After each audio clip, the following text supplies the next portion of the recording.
This world is awfully big.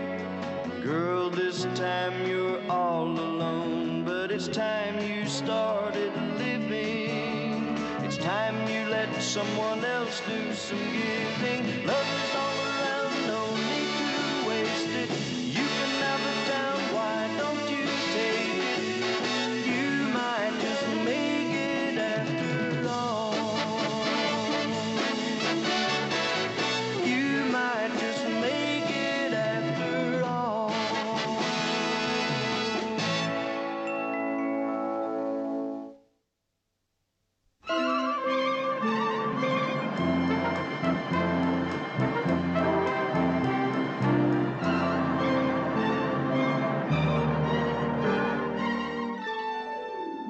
No, Mom, I can't get off any earlier. But you see, Christmas Eve is just like any other day when you're doing a news show. Well, let's see, it's a 4-hour drive. If I leave here at 7, I should be there by 8 o'clock. Well, I'm gonna drive fast because I can't wait to see you. All right, I won't drive fast. I won't, I promise. Mom, don't worry. I won't be there until 1 in the morning, okay? Okay, bye, Mom. Love to all. Yeah, I'll see you next week. Merry Christmas to you, too. Bye-bye. Morning, Mr. Grant. The only thing missing is an electric train. You got the nativity scene in your drawer? That's incredible. I haven't had time to set it up, but I thought it would go very nicely on the filing cabinet. I was kidding. Mr. Grant, I don't suppose there's any chance that I could get off early Christmas Eve, is there? See, I'm going to drive up to spend Christmas Day with my family. Mary, come into my office.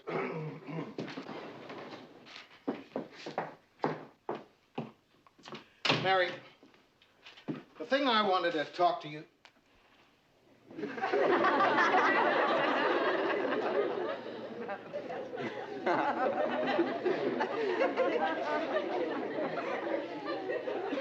Well, it's Christmas. You had to have something in here. It's not going to drop needles all over my desk, is it?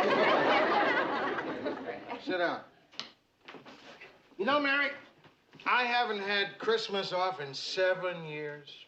Oh, that's terrible. Well, it's not too bad. You get used to it. Christmas is just like any other day when you work in a newsroom. You know what I mean? No. Oh. You gotta work on Christmas. I've got to work on Christmas? Well, that's another way of putting it. Listen, I never thought that I would be working on Christmas. I better go call my mom. She's sentimental about Christmas.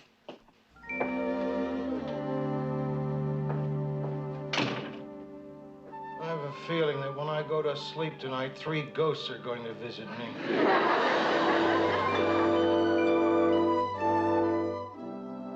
Rhoda, aren't you going to help me decorate it all? I just decorated an entire department store. Hey, Mary, why don't you hang out pantyhose? They hold more. I never thought of that.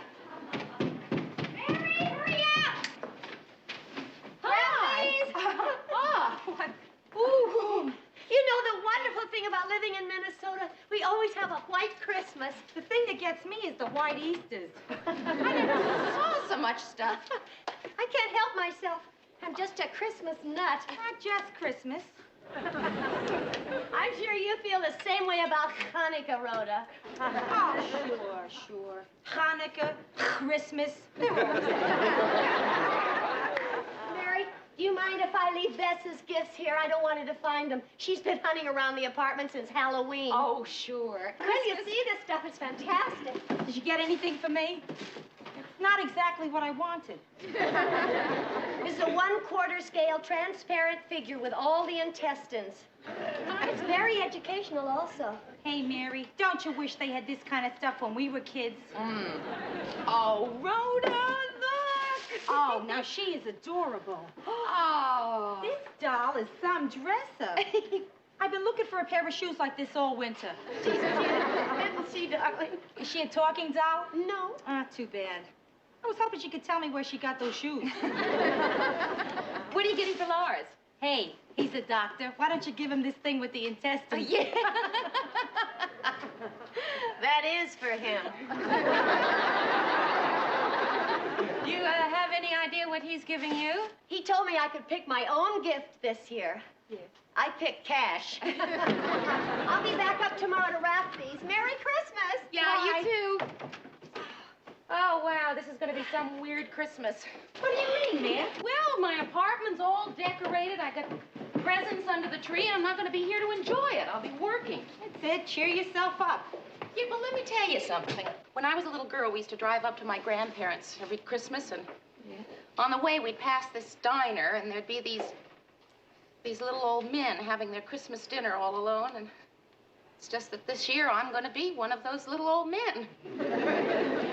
You know, I came down here because I was a little depressed, but said to myself, Mary will cheer me up. Yeah, I got an idea. I didn't have to work Christmas Eve. Why don't you and I celebrate it together?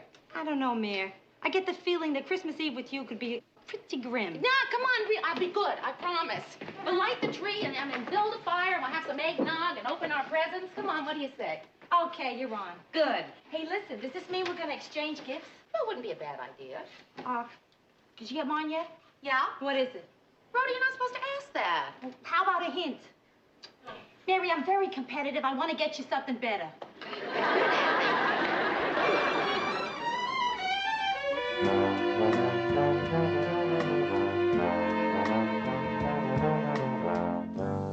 That's not exactly the Christmas spirit, fella.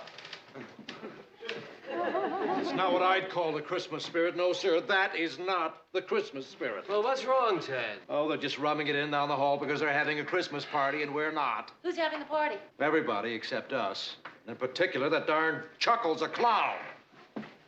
Hey, clown, you're not funny. I don't know why we can't have a Christmas party. Oh, yes, you do. Because of what you did last year. What'd you do, Ted? I don't remember. I go to a lot of parties. I don't know everything. What did he do? Oh, well, you know how it is. You get a few drinks in you and you feel like telling off the boss. Except he did it on the air. You're kidding. You mean he actually told you off on the air? No, he didn't tell me off. Well, who then? The president. The United States? Of America. Why? Well, he sent the president a Christmas card and got mad because he didn't get one back. Hi, Fred. Hiya, Fred. How you doing? Why don't you ask me New Year's Eve? I have to work then, too.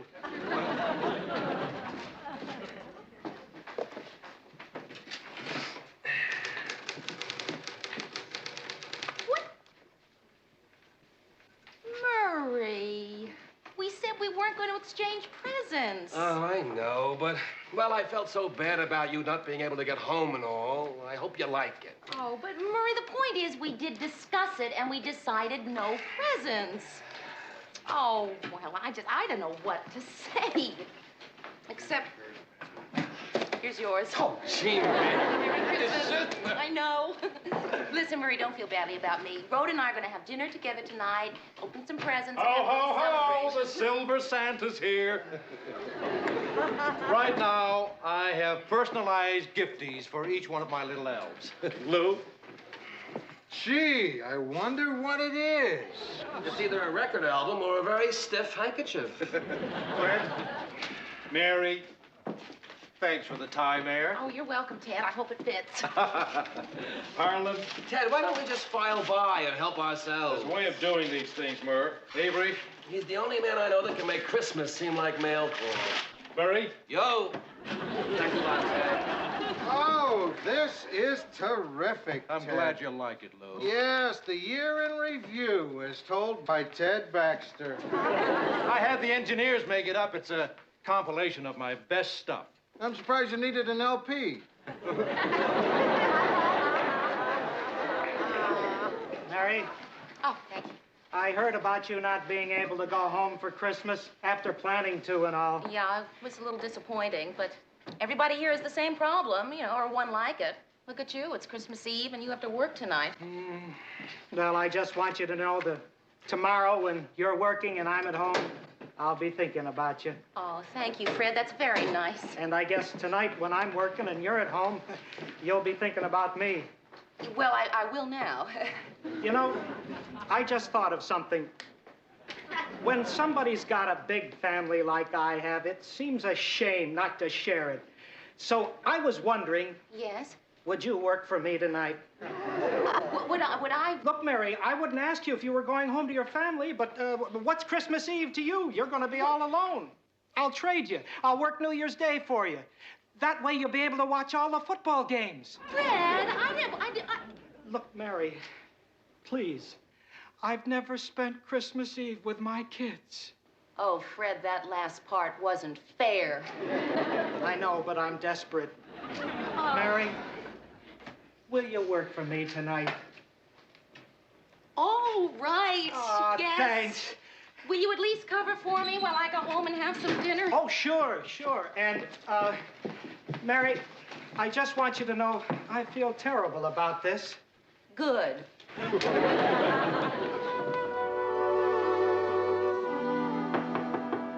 Who is it? Ho, ho, ho! Come on in, Rhoda. Hi. I'm not coming in yet because I had this big package out here.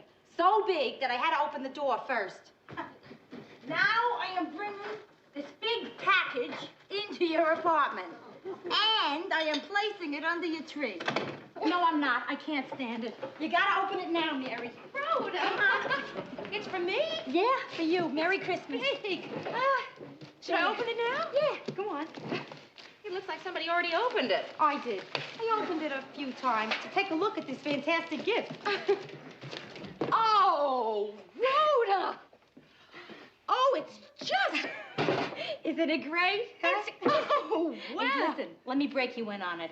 You'll be able to get your license and then solo in no time. Miss Richards, this is your griddle area. Yeah. If you wish to fry an egg. Yes. Then, of course, here is your rotisserie. If you wish to barbecue an egg. Uh-huh. Then we have the oven for your basic baked egg. Yes. What's this? That's your egg. I knew it. Well, Mary, what do you think? Rhoda, I think it is just wonderful, and I think you spent too much money. Don't worry. I got an employee's discount down at the store. Oh, thank goodness. Yeah. Well, I have yours, and it's not half as nice. 40% is nice. Well, It's not too big, is it? Not kidding. Oh, this is fun. Oh, Mary, it's gorgeous. And you paid full price, right? Oh, hey, you know what this will go great with? My new suit. well, you think this is an accident? Why do you think I picked it out? Oh, kid, thanks. I love it. I do. Hey, me too. Thanks. Merry Christmas. Merry Christmas to you. Hey, you know what else my new blouse will go great with? What? Your rotisserie. Huh? I can wear it while you cook a turkey in there. I bought one for us for tonight. I'll go get it. Rhoda, wait. Listen, how fast do you think that thing can cook a turkey? Why?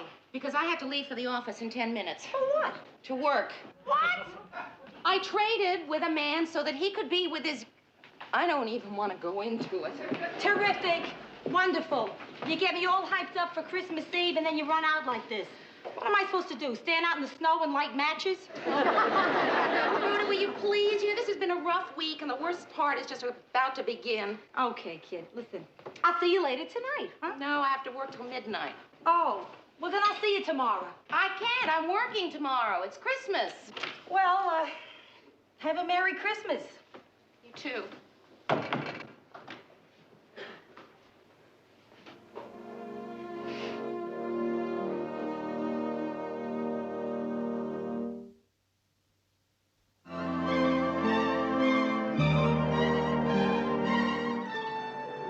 And now this final Yuletide item. We have just received word from a U.S. radar base in northernmost Alaska that an unusual flying object's been sighted. A sleigh with 8 tiny reindeer. Piloting the vehicle, a man who was overheard to say, "Ho, ho, ho." Anyone knowing the identity of this man, please contact the nearest child. This is Ted Baxter saying, Merry Christmas to you and yours from me and mine. Murray, did you write that last part? No. As a matter of fact, that's the only news story Ted ever wrote in his life. He does it every year. He even had thousands of copies printed up for people who write in requesting it. He still has thousands of copies. Well, I better get going. Merry Christmas. You too. Oh, Mary! How could you let Fred talk you into working Christmas Eve? I mean, it's bad enough you can't go home, but working tonight. Well, it's all right. Look, Fred has a family to spend the evening with. Oh, his family isn't so great. They bought an aluminum tree this year. Well, Mary, guess I'll see you tomorrow. Okay. Mary!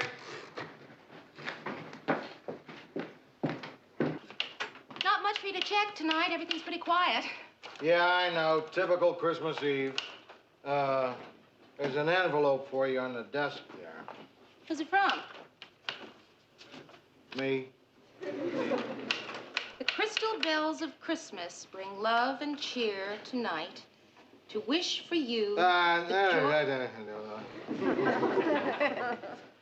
Oh, Mr. Grant, I really... I don't know what to buy, Gus. You get yourself something. Mr. Grant, I can't accept this. Sure you can. But a blank check. What? Huh? That's a mistake.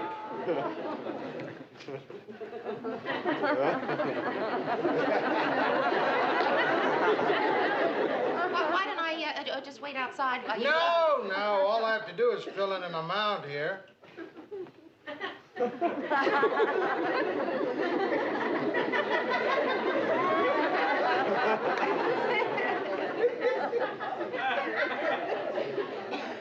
Can I have the card back, please?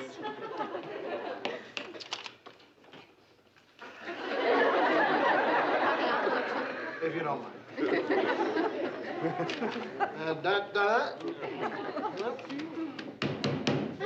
Merry Christmas. Thank you, Mr. Grant. Mary, it's none of my business why you're working for Fred on Christmas Eve. Yes, it is, Mr. Grant. You're head of the newsroom. No, I don't want it to be my business. Because if it is, then I have to feel responsible for you being here all alone. Oh, Mr. Grant, thank you. But I'm not going to be alone. The cleaning crew will be coming around. No, they won't. They don't work on Christmas Eve.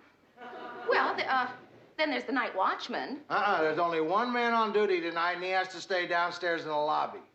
Well, it's comforting then to know that there'll be somebody only 12 floors away.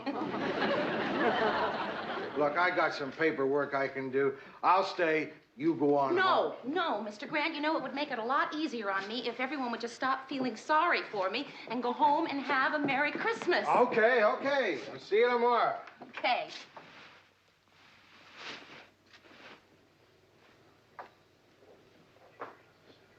Take care of yourself. Well, you too. Good night. Good night.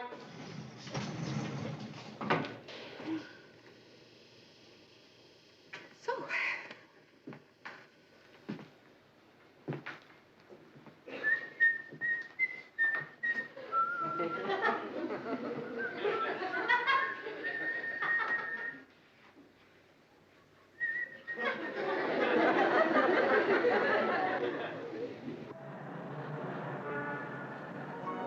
may your days be merry.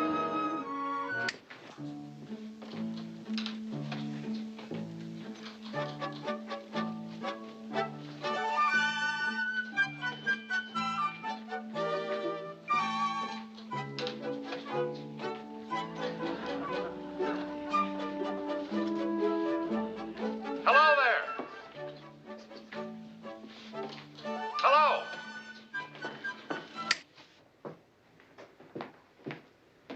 Hello. Hey, Fred, you there? Hey, Fred, I got a great joke for you. Hey, Fred, now don't mess around. This is really a great story I got. Hello? Fred? No, I'm filling in for him tonight. Who is this? Charlie. Oh, hi, Charlie.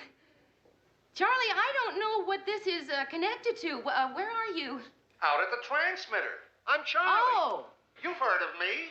yes, Charlie out at the transmitter. Right. Well. How is the transmitter? Sort of quiet tonight. Yeah, I know what you mean. I'm all alone here, too. Well, so long. Well, wait.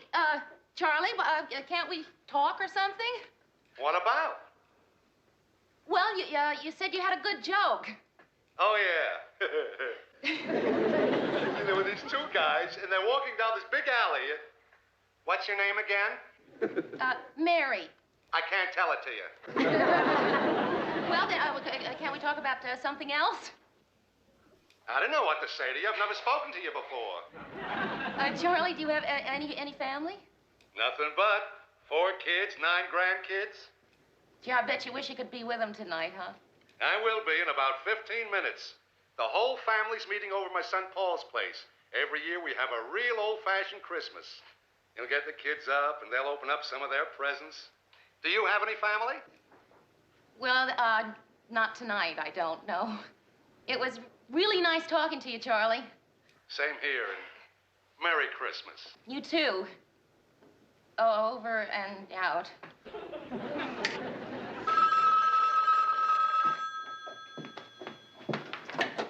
Merry Christmas, newsroom. Hello? Hello?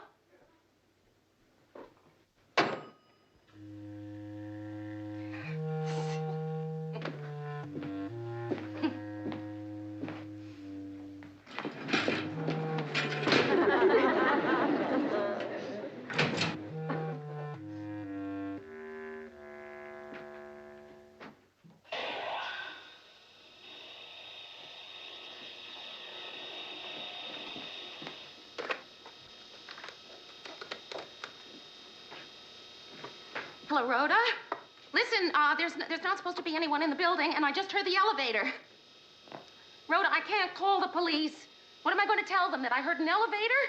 I can't call the police until the murderer gets off the elevator. There he is. He's off the elevator. He's brought his gang. Rhoda, listen. You were my best friend, and I really liked your Christmas present.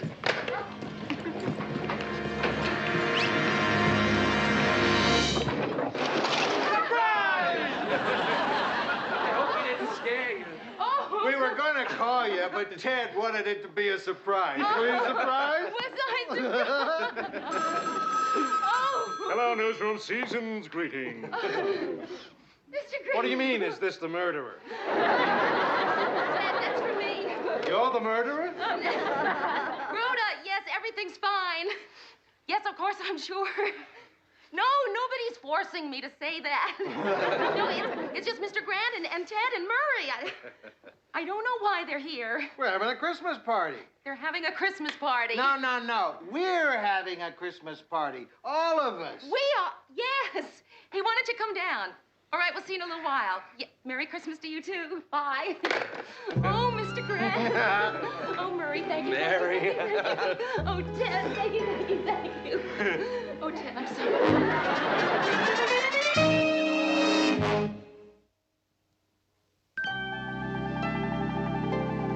Oh, it's just so good to see you. Come on, Mary. The party's at my place. Okay, I'll get my coat.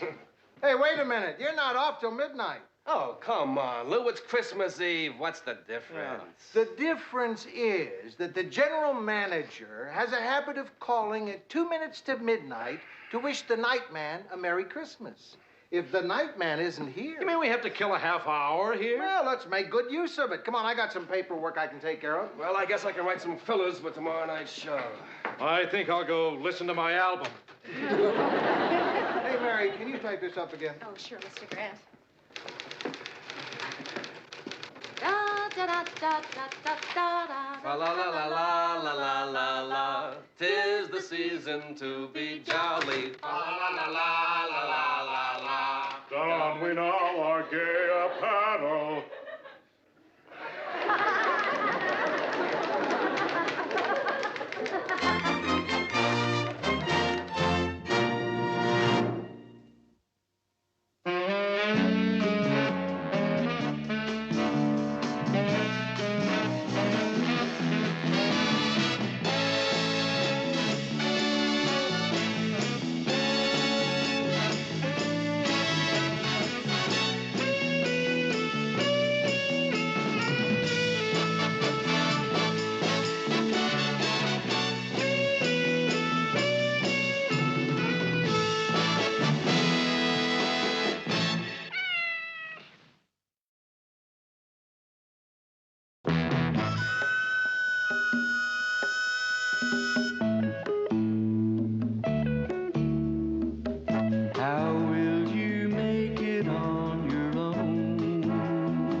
This world is awfully big.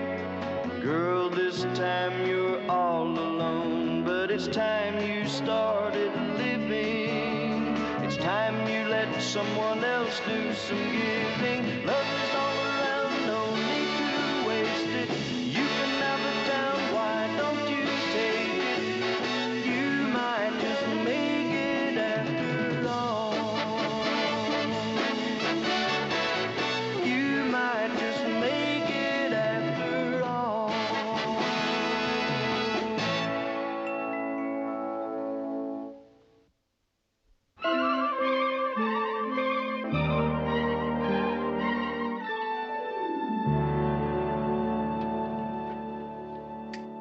Thanks again for the ride, Chuck. It was really nice meeting you. We have to do it again sometime. Yes, I'd like that. Well, I'll see you again.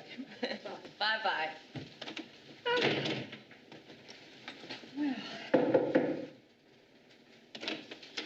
Is it too soon to be again?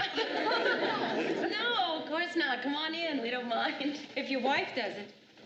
What makes you think I'm married? Anybody who looks like you has got to be married. Really? How do I look? Great. What do you think, Mayor? Well, I think that I don't know why we're talking about whether or not he's married. Even though he hasn't told us whether or not he is. Well, I'm not. Sit down, Chuck.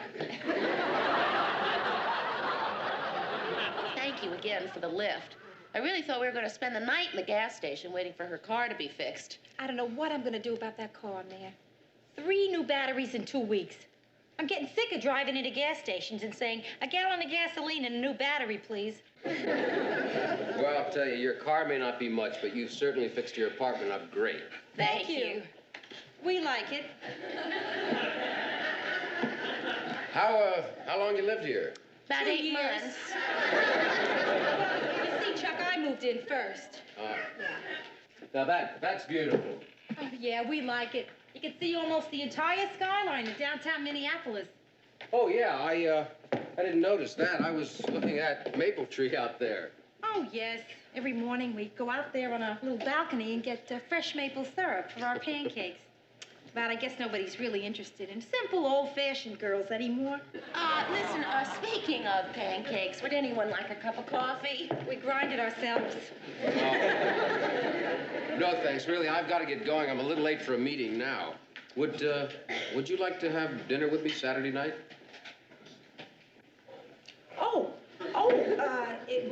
I realize it's short notice, Oh, but... no. Short notice is when you ask me Sunday morning for Saturday night. Chuck, I would love to have dinner with you. Well, great. How's 8 o'clock? It's a nice hour. Well, it's nice meeting you, Mary. Nice meeting you, and thank you again for the ride. My pleasure. I'll see you Saturday night, huh? Yes, Saturday, Chuck. Bye. Mary, did you notice what just happened here? Well, let's see. You mean you accepted a date? That's right. An extremely attractive person had his choice of asking 2 women out, you and me. And he chose me. That doesn't happen too often. Well, I guess he just prefers the old-fashioned type. And this apartment, why did you tell him it was ours? Mary, a guy like that walks in here and admires the place. You want me to tell him it's not mine? Rhoda, that's not exactly honest. What do you mean, not exactly honest? It's a lie. Okay, would you just stop kidding for a minute, because I'd like to say something. What? No, I wouldn't. Because if I do say something about whether or not you should go out with Chuck, I know that you're going to think that You're I'm... jealous. Jealous? No, not at all. But honestly, Rhoda, how much do you know about him? Look, it's not like it was a pickup in a bar. Okay, so we met him at a gas station. It wasn't just any gas station. They sell name-brand gasoline there. Okay, forget it. I'm sorry I mentioned it. You know, though, Mayor, there is one little thing I'd like to know about Chuck. What's that? His religion. Makes a difference to you? You bet it does. I have to convert by Saturday night.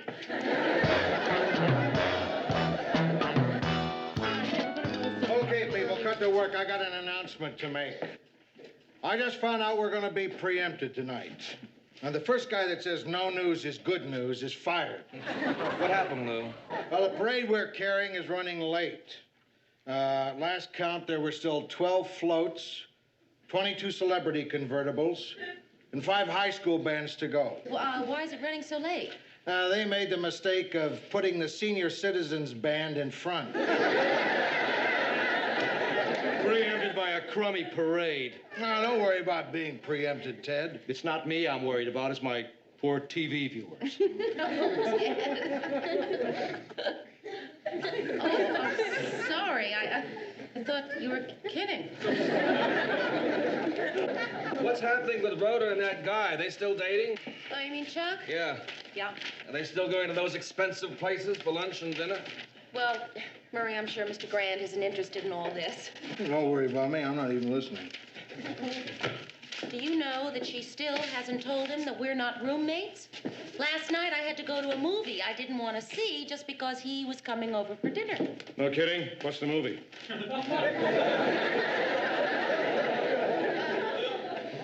That's not the point, Ted. Oh, what is the point?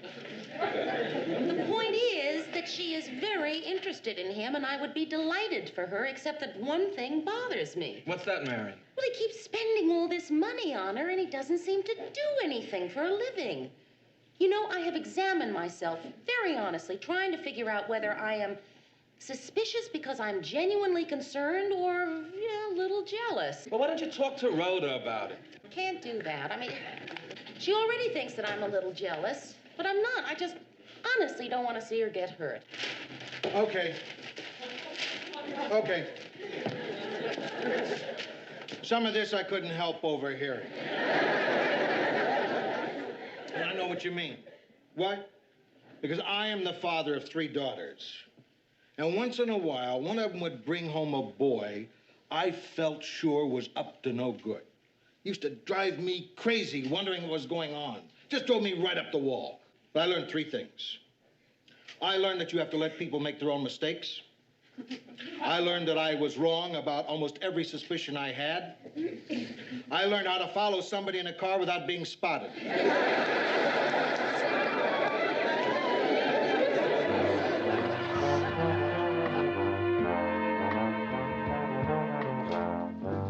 Chuck's not here yet, huh? No. Oh, good.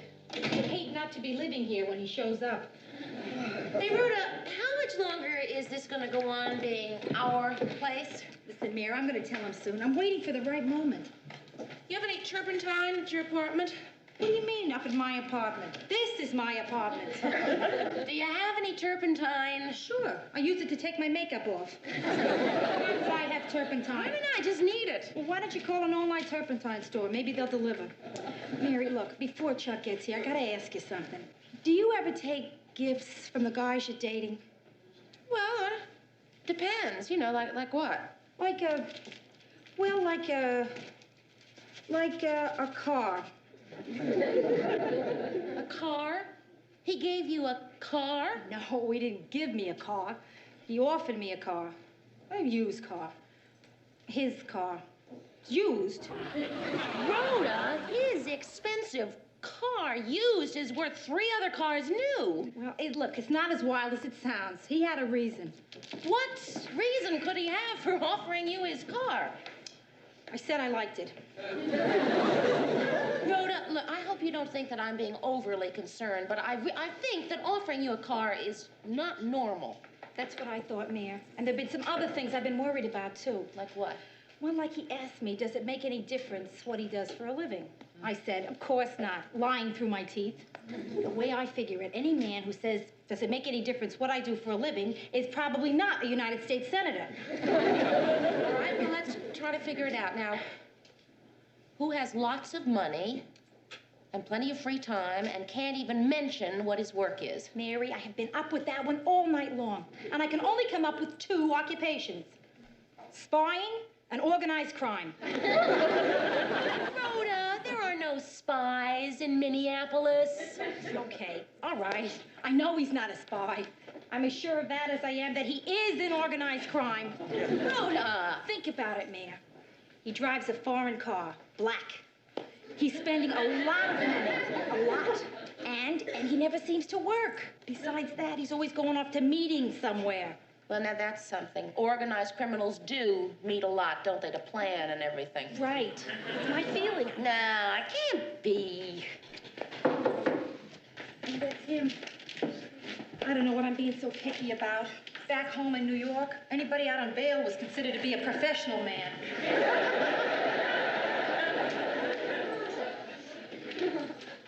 Hi, sorry I'm a little late.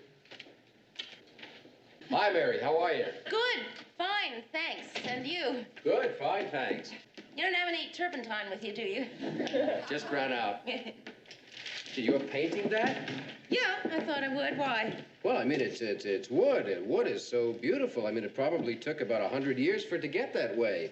You're just gonna slop gunk all over it? No, I won't. I won't do that. Well, I mean, you can. I mean, No, you know, no, it's I all right with won't. me. It's just my, you should put a little natural stain on it. Natural stain. Yeah. I'll do that.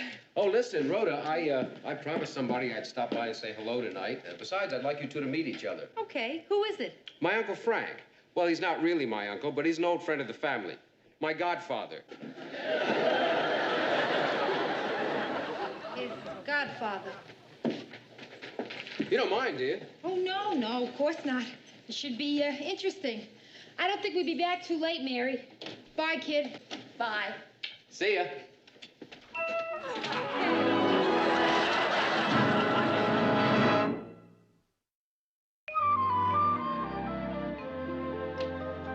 Mary?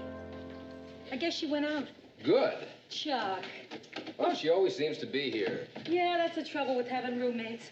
You want a drink? Well, you got any scotch?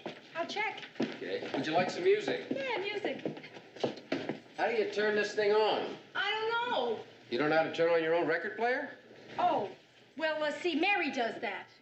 Sure, we divide up the work around here. I do the vacuuming and laundry, she turns on the record player. Did you say scotch? Well, whatever.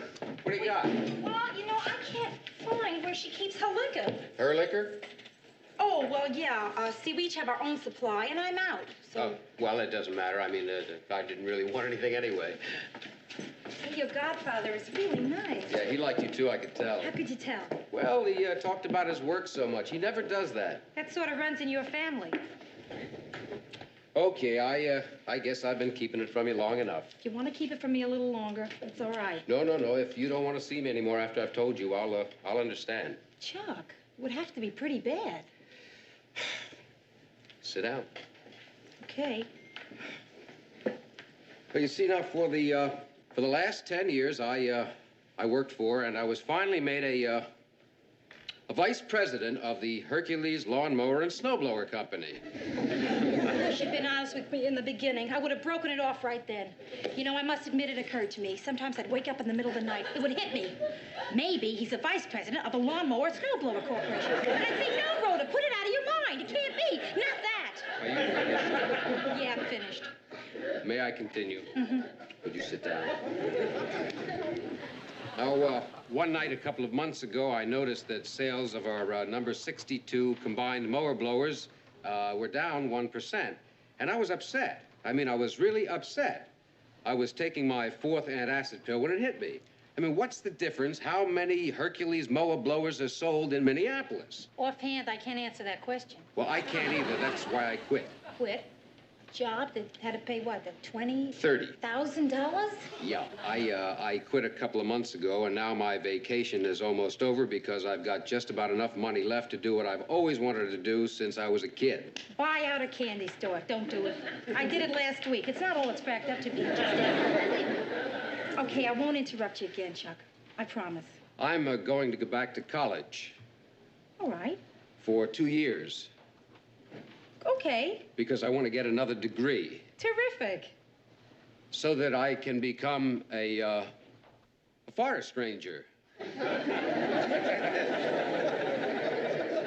Rhoda? Eucalyptus. What do you say? You think I'm crazy for doing this, don't you? No, I don't think you're crazy. As long as forest rangers make $30,000 a year. No, it's more like 9,000. You're crazy. Rhoda, look, I don't want to spend the rest of my life worrying about how to turn a 4% profit into a 6% profit. I can understand how you feel, Chuck. I really can. You can? What I can't understand is why you feel you have to do something about it.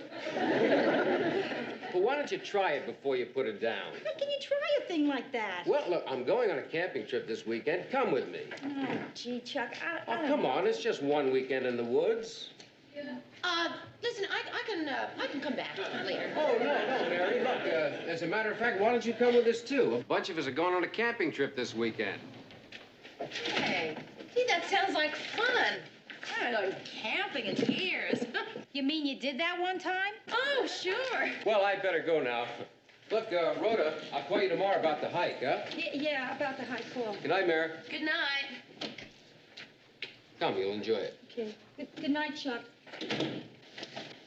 Goodbye, Chuck. I should have known. Rhoda Pellegrini. It just doesn't sound right. Okay, what'd you find out? What does he do? What? He is a forest freak, that's what. Just because he asked you to go on a hike? No, because he just gave up a vice presidency of a big company to go back to college to study to become, get this, a forest ranger. A forest ranger? Why? He has some stupid idea about being happy.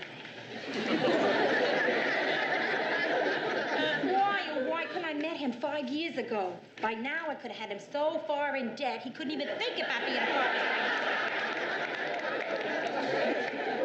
I don't even know what they do.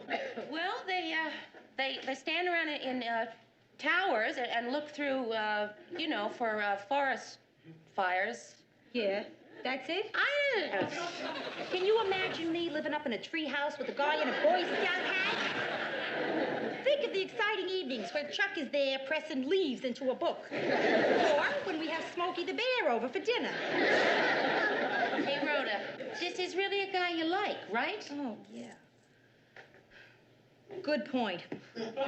Okay, kid, I'm gonna try it, the hike. Maybe he's onto something. Good for you. Oh, Mary.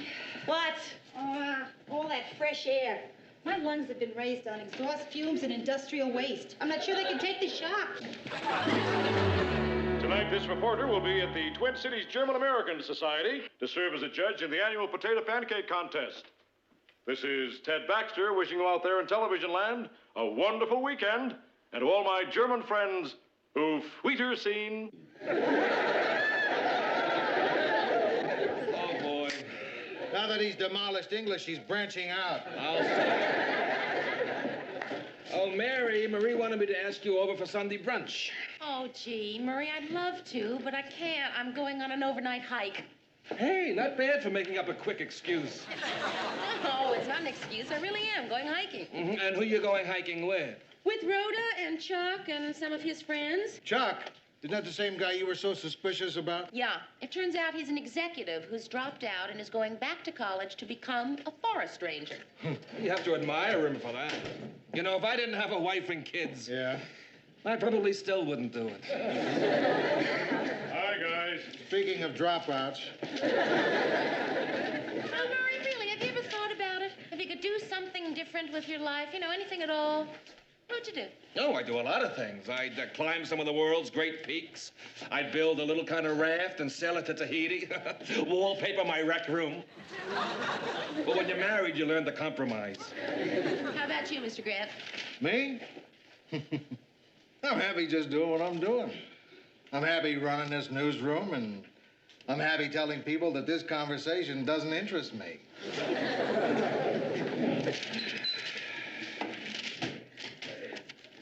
Wait a minute. Don't I get a chance? Sure, Ted. What would you do? You mean if I could be anything I wanted to be? Right, anything. I'd be Cary Grant. That's a person. We are talking about a way of life. I don't understand. What else is new? Good night. See you on Monday. Happy hiking. Weiter scene, Mayor. Now, look, Ted, just forget about a specific person. Now, what would you like to do if you dropped out? You mean if I couldn't be Cary Grant? Right. Yeah, I don't know. I haven't given it much thought.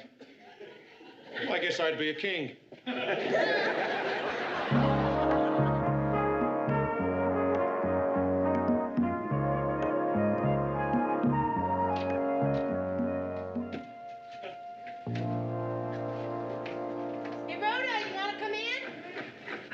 to.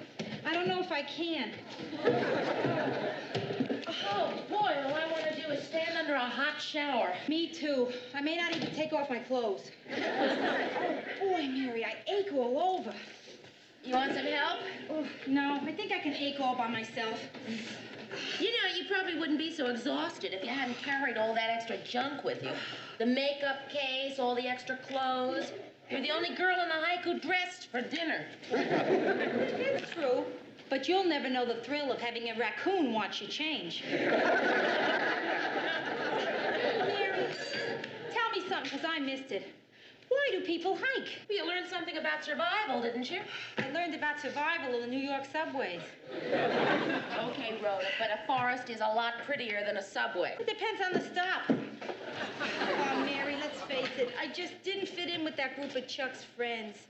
All those tall, Nordic Amazon girls with the long blonde hair and rosy cheeks. Wait a minute, I was on that hike. I don't have long blonde hair. Of course, my cheeks do get a little rosy, don't they? And your personality is definitely blonde. I know what you mean about Chuck's friends, though. You know, I don't think I've ever been in a group of 8 where 3 of the men were named Sven. Of course, last night around the campfire, you gotta admit, that was kind of fun, singing the old camp songs. Oh, yeah, sitting around a fire singing 100 bottles of beer on the wall. Terrific. Wouldn't have been so bad if when we'd finally gotten down to the 1 bottle of beer on the wall, one of those Svens hadn't yelled, "One more time!" I want wildlife. I want wildlife, not wildlife.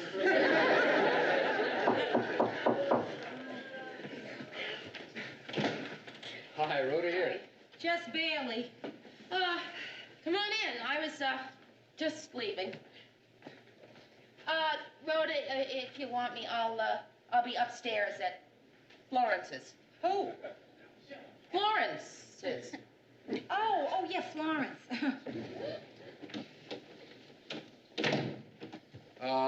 Listen, you didn't have so much fun on the hike, huh? What makes you say that? Because you kept telling me how much you hated it. I was right. Chances are, if we do it again, you won't like it any better. Actually, I think I'll like it worse. And it's not really terribly appealing to a girl like you to be going out with a 35-year-old student, is it? Especially when that student's determined to become a forest ranger. We don't seem to have too much going for us, do we? I guess not. Maybe I'd better just bow out of the picture, then. I didn't say that. Did you hear me say that? I don't think a person in this room heard me say that. I mean, I don't want you to bow out. Is that clear to you? I want you to bow into my... So we have totally different values. Let's not try to change one another. Let's just accept each other as we are, huh? And see what happens. See what happens? Florence isn't home. And, I don't know where she keeps her key. Do you know where Florence keeps her key? Yeah. As a matter of fact, Mary, it's very lucky I happen to have a duplicate. Good. Of her key, right. Bye. Hey, Chuck. Was it really all that bad being vice president of the Hercules Lawnmower Snowblower Company, huh? Dad, don't answer me. I promised myself I would never, ever ask you that question. But was it really that bad?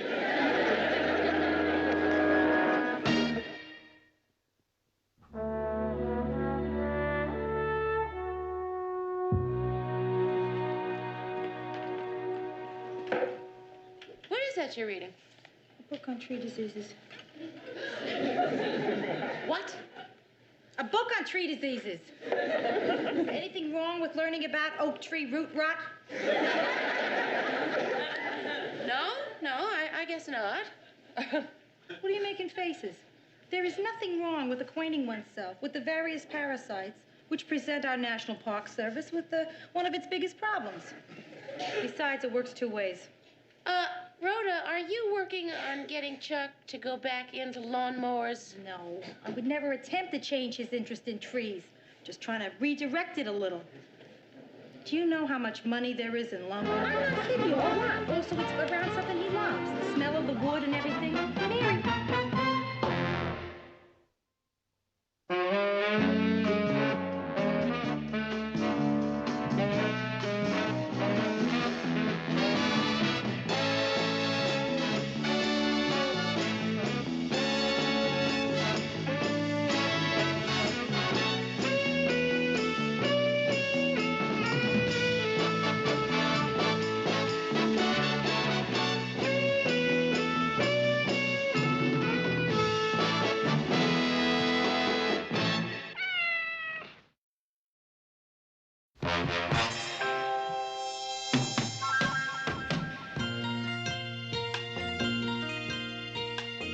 who can turn the world on with her smile, who can take a nothing day and suddenly make it all seem worthwhile. Well, it's you, girl, and you should know it. With each glance and every little movement you show it. Love is all around, no need to waste it.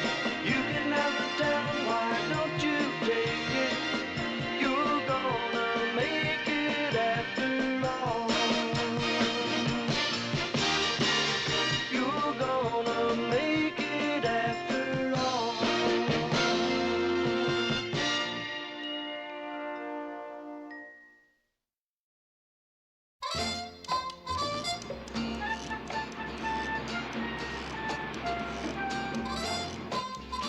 Morning, Mayor. Hiya. Boy, it's really coming down now. Yeah? Wish I was going to Las Vegas with Lou today. Oh, yeah, he's really looking forward to it. Yeah. Kind of cute how excited he is. No question about it. Lou has never been cuter. Murray, Yeah? I just heard from the Weather Bureau. They just closed the airport. Lou is not going to Las Vegas this afternoon. Oh, Gordy, why today? Hey, why does everybody always blame me for the weather? I'm not snowing. Oh, no, I'm sorry. It's just that Mr. Grant's been planning this trip for 2 months. Poor Lou. Good morning. Oh, hi. What's everybody looking so down about? Oh, nothing. No, nothing, really. No, we were just talking about you. You know, not that depressed us. We were just, talking about you're going to Las Vegas. Yeah, that'd depress anybody who had to spend a weekend in cold, snowy Minneapolis while I lie around a pool in warm, balmy Las Vegas. Got your luggage all packed and everything. Huh? Mm-hmm. Going directly to the airport from here, catching the 3 o'clock plane. I can hardly wait. Newsroom. Just a moment, please. Mr. Grant, it's for you. Las Vegas calling. Oh, that's probably Mike Cooper. He and Jack Dunn couldn't wait either. They flew out last night. Oh, Hi, Mike. You're calling from where? By the pool? By the pool? Bring me some coffee, Mary. He'll be right with you, Mike. Maybe the airport will open up again about 3. Just for a minute. Just long enough for one plane to just... You didn't. Oh, boy.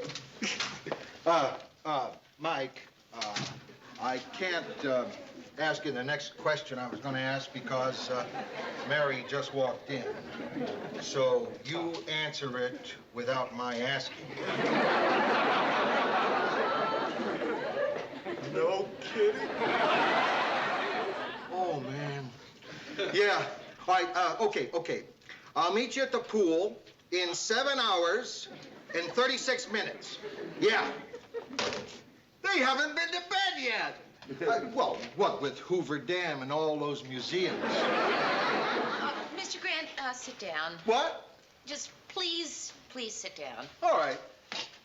Mr. Grant, what would happen if for some unforeseen, unknowable, impossible to imagine circumstances, you couldn't go to Las Vegas today? Mary, what are you trying to tell me? Well, it has to do with snow and a massive cold front and generally very bad weather.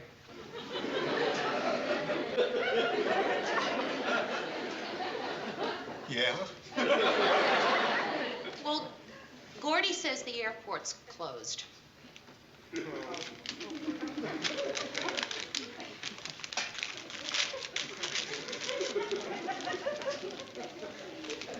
Get him in here. Mr. Grant, I don't think there's anything that Get Gordy... him in here. Gordy, could you step in here for just a minute? Gordo, Mr. Grant wanted to, well, I'll just let him tell you himself. How come you closed the airport, Gordy? I didn't close it, Lou. Your snow did. It's not my snow, Lou. You're right. I shouldn't blame you. It's not as if you could predict the weather.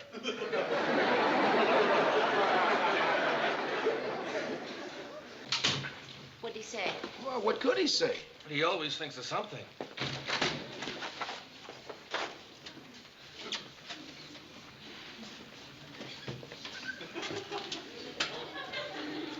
I hate snow. I don't like its color. I don't like its shape. I don't like its temperature.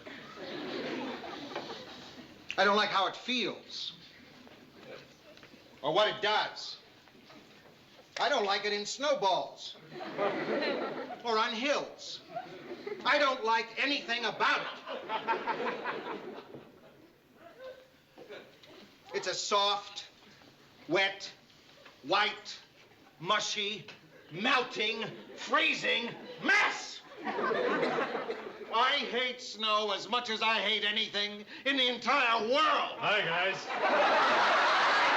Boy, is it really coming down out there. Isn't it beautiful? Makes you feel so good. Glad to be alive. Grateful to be living in this wonderful winter wonderland. No? I hate snow. Who doesn't? Hey, Mr. Grant, it's not the end of the world. No, Mary. It's not the end of the world. I could live with that. Hey, Lou, why don't you get up a poker game? Oh. How can a poker game take the place of a weekend in Las Vegas with the boys? In the sunshine, around the pool. You want to play? Sure, I'll play. Murray? No, thanks. All right. It's better than nothing. Mary, you set it up. We'll play here at the studio, get an early start. We'll need 6 people. Use my card file. Let's see, a round table, cards, chips, ice, drinks. Cards, chips, ice, round table, 6 players. I'll play, Lou. Anything to get out of that rotten snow. Huh? I'll play. Play what? Whatever it is you're going to play. It's poker, Ted. For money. Oh. Well, I've got some extra change. Not change, Ted. You need dollars in this game. Dollars. Okay, you got Gordy and me so far. Murray, you don't want to play? No, it's not my game. Is this enough, Lou?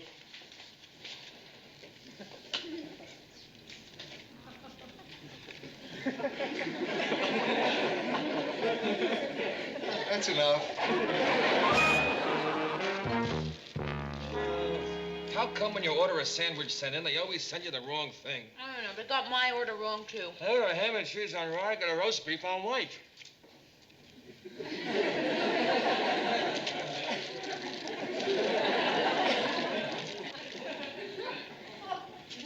I think it's clearing up. Maybe the airport will... Grant. I know.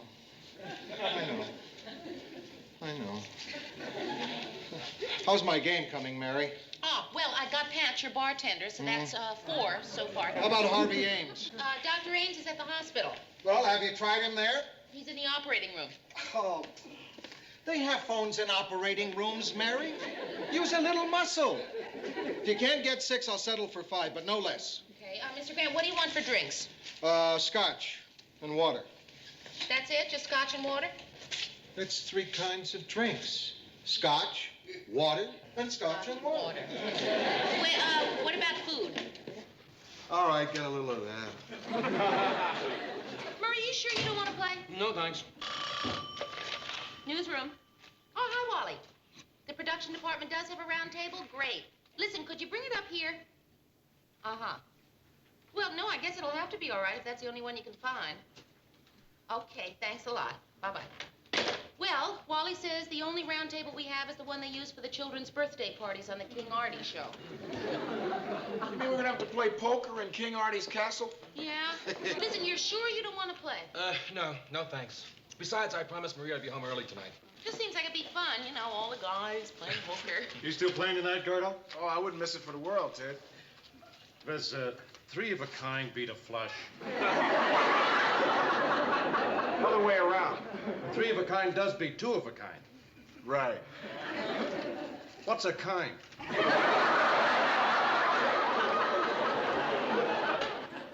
All right.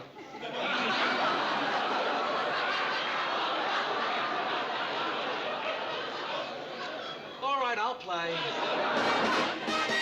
Hello, Phyllis. It's Mary again. Listen, what's happening with the heat, huh? Phyllis, I ran out of firewood an hour ago. Well, can't they fix it any faster? I mean, it's really cold up here. What do you Thank you, Phil. Bye. I don't know why that furnace never works. In the winter, it always works just fine in the summer. No, don't. Mary? Yeah, come on in.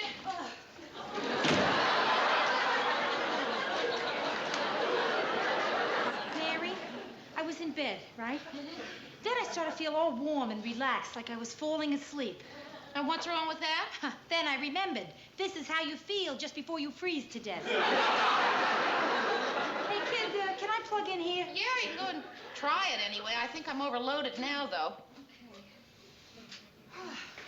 Hey. Oh, the wiring in this building is only a little better than the heating system.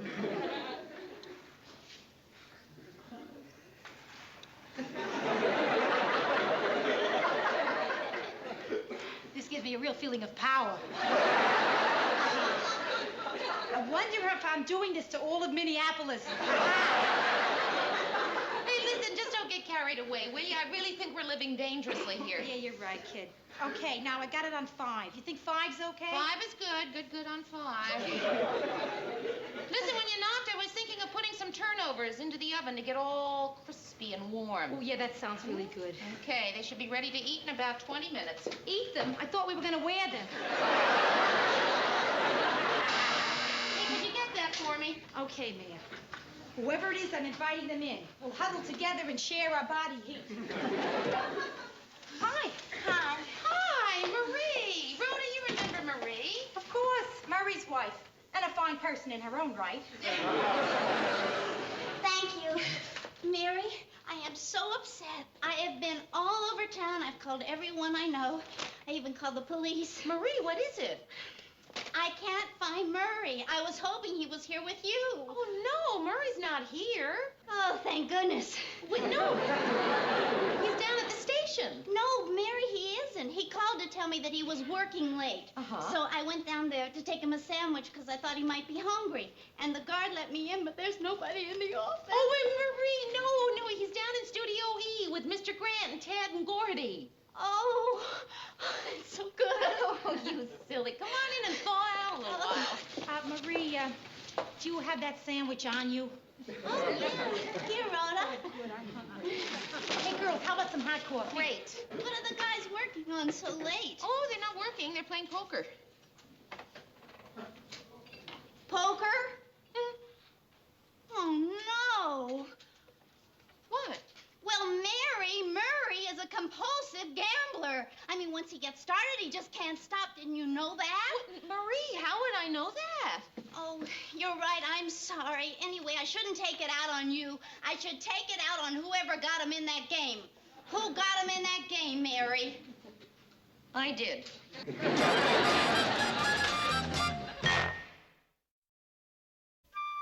Your deal, Patrick. Hey, this is fun. Why don't we do this every night? Put in Annie. Ted. Ante? Oh, I thought I did. Sure, I ante. Well, that was the last hand, Ted. Oh, wait a minute, Lou. I mean, I'd want to ante this hand. You gotta ante, Ted. It's like saluting the flag. What do you say when you don't want to bet anything? Check. Well, that's interesting. I wonder who thought of the word check. Must be from a foreign language or something, like Czechoslovakia or... Ted! Check. Check. Check. Open for $1. I'm in. I call. Not this time. Not this time. You should try playing, Ted. Maybe you'll enjoy it. Just bide my old time, I'm in. 2 cards. 2 cards. 1. 1, 3. 3 and 2 to the dealer. Don't tell anyone, honest. You let Murray look.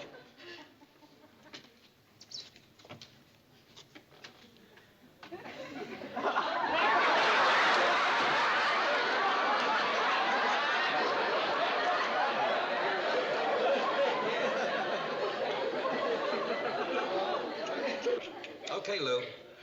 $5. See you, Lou. 4 jacks. Take it. Murray, why'd you stay? Well, I figured Ted didn't know what he saw. Illegal gambling. You're all under arrest. Hi, Mary. What is it, Mary? Oh, nothing. I just happened to be in the neighborhood, so I thought I'd drop in, see how things are going. So, how are things going? Well, I'd like to stop and socialize, but my main function in this game is coming up. Auntie! Wasn't I in? Okay, what'll it be, boys?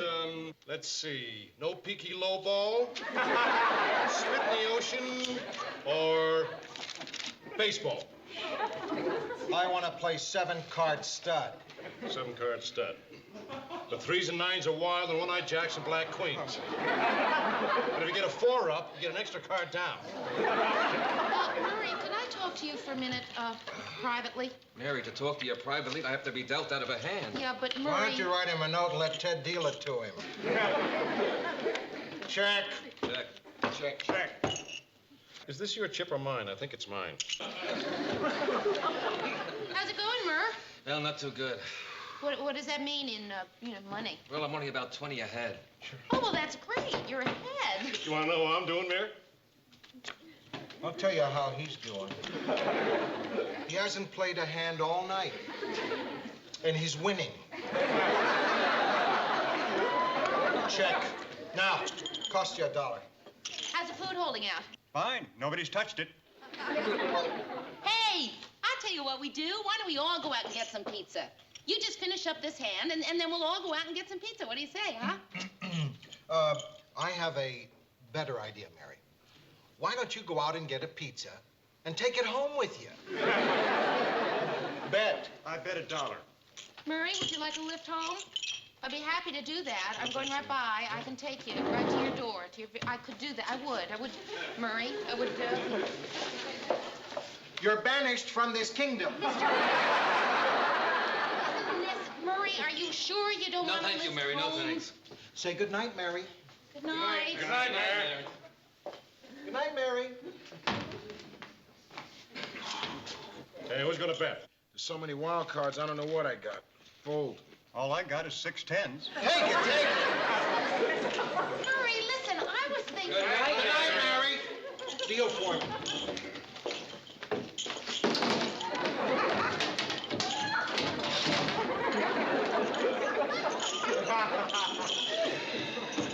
Okay, we'll play 5-card draw. Good. All right, let's sit down and play some real poker for a change. None of this wild card junk. I'm with you, Lou. Check. Check. Did everybody ante, Lou? I was just going to. I'll open for 10. I'll see you 10, Ted. Raise you 20. I know what's happening. You're bluffing.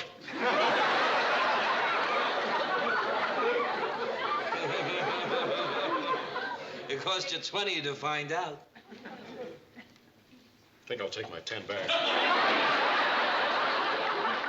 You can't do that, Ted. What do you think of these cards, Lou? It's a very good hand, Ted. A very good hand. You could win big with that hand. Okay, I'll call you 20. Now raise it 20. On the other hand, you could lose big.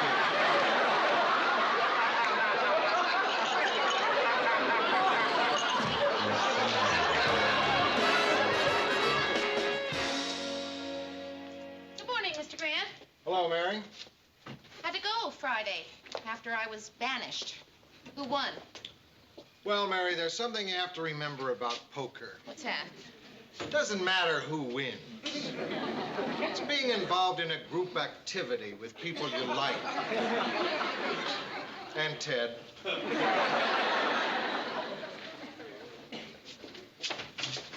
Morning, Mayor. Morning. Mr. Grant lost, didn't he? A little. About $45. How'd you do? You were about $20 ahead when I left. I lost. The whole 20? Well, plus a little more. How little altogether? About $375. 375. Can't win them all. Murray, if you lost and Mr. Grant lost, who won? Hi, guys. Got my loot, Murr? You'll get it, Ted. You tell you about it, Murr? I was just going to tell her, Ted. Mayor, the klutz got lucky. I'm ready to accept payment in full, Murr. The bank doesn't open till 10. Oh, no, all right. I won't push it. See you about 10:15. Murray, if you had to lose, why did it have to be to Ted? Well, maybe it's a blessing in disguise. See, I used to have this gambling problem, Mary, but it's all over now. And getting in that game, it all came back to me. What a terrible thing it is. I'm never going to play again. Never, really. The only trouble is I don't know how to get the money out of the bank so Marie won't find out how much I lost. Well, how are you going to get the money? I found a game for tonight. Oh. All I need is a little stake because I feel real lucky. I mean, I'm under no compulsion to play, Mary. It's just that I need the money to pay him back. And how are you going to get the stake for the game? All I need is one simple bet. One sure thing. Bank's open in 10 minutes, Murr. Ted, why do you keep bugging Murray for the money? Because I need it. Why? Because he owes it to me. Japan announced today that there would be further devaluation of the yen, speculating some months ago about Japanese Minister of Finance, Hideko Kawasaki. Ted, how'd you like to go for double or nothing? No, Murray, I will not let you. I'm going to call Marie. I swear I will. Oh, wait a minute. What do you mean, double or nothing? Well, if you blow that name, Hideko Kawasaki on the air tonight, we're square. If not, I owe you $750. That's $750, Ted. Oh, wait a minute. Let me get this straight. If I say this name tonight and don't make a mistake, you'll owe me $750? And if you blow it, we're even. Well, let me get this straight again. You got it straight, Ted. I know it's so easy. Look, Hideko Kawasaki. Must be a trick. No trick. But when that light goes on that little camera tonight, you'll blow it. Now, that's a direct challenge to my ability to read a simple sentence. Right. You're on. Hideko Kawasaki. Hideko Kawasaki. Hideko Kawasaki. So, why aren't you calling Marie? Because I'm not sure this is gambling. Hideko Kawasaki. And the mayor made that statement today at a meeting of the city council. So much for the local scene. On the international front, Japan devalues the yen.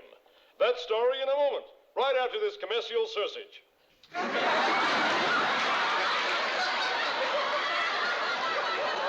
Murray, that's 6 big mistakes so far. You got the law of averages are against you. I have faith. He'll make 7. Hideko Kawasaki. You're gonna blow it, Ted. You're gonna blow it. Not tonight, we're Kawasaki, Kawasaki, Kawasaki. He's gonna get it right. Gordy, $50 he gets it right. Murray, will you stop that? I know I'm crazy. The international financial scene was enlivened today by several developments. The most important story comes from the Far East. Japan announced today that there would be a further devaluation of the yen, as speculated some months ago by the Japanese Minister of Finance, Hideko Sawakaki.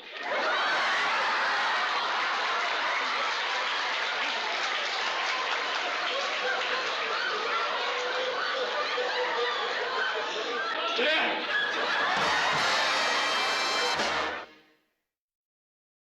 Murray, I'm so glad that's over. Did I just hear Ted say damn? Yeah. On the air? Yeah. Why should Ted care if they devalue the yen? Why is he crying? This is Ted Baxter saying good night and good news. Hideko Kawasaki.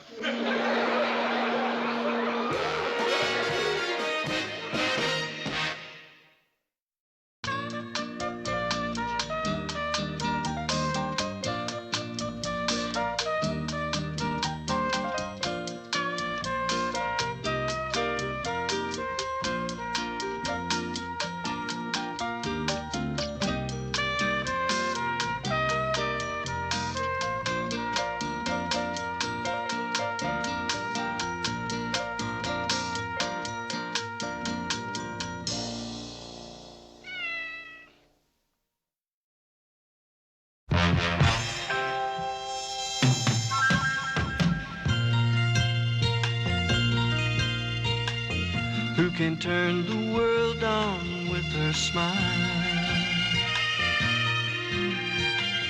who can take a nothing day and suddenly make it all seem worthwhile. Well, it's you, girl, and you should know it.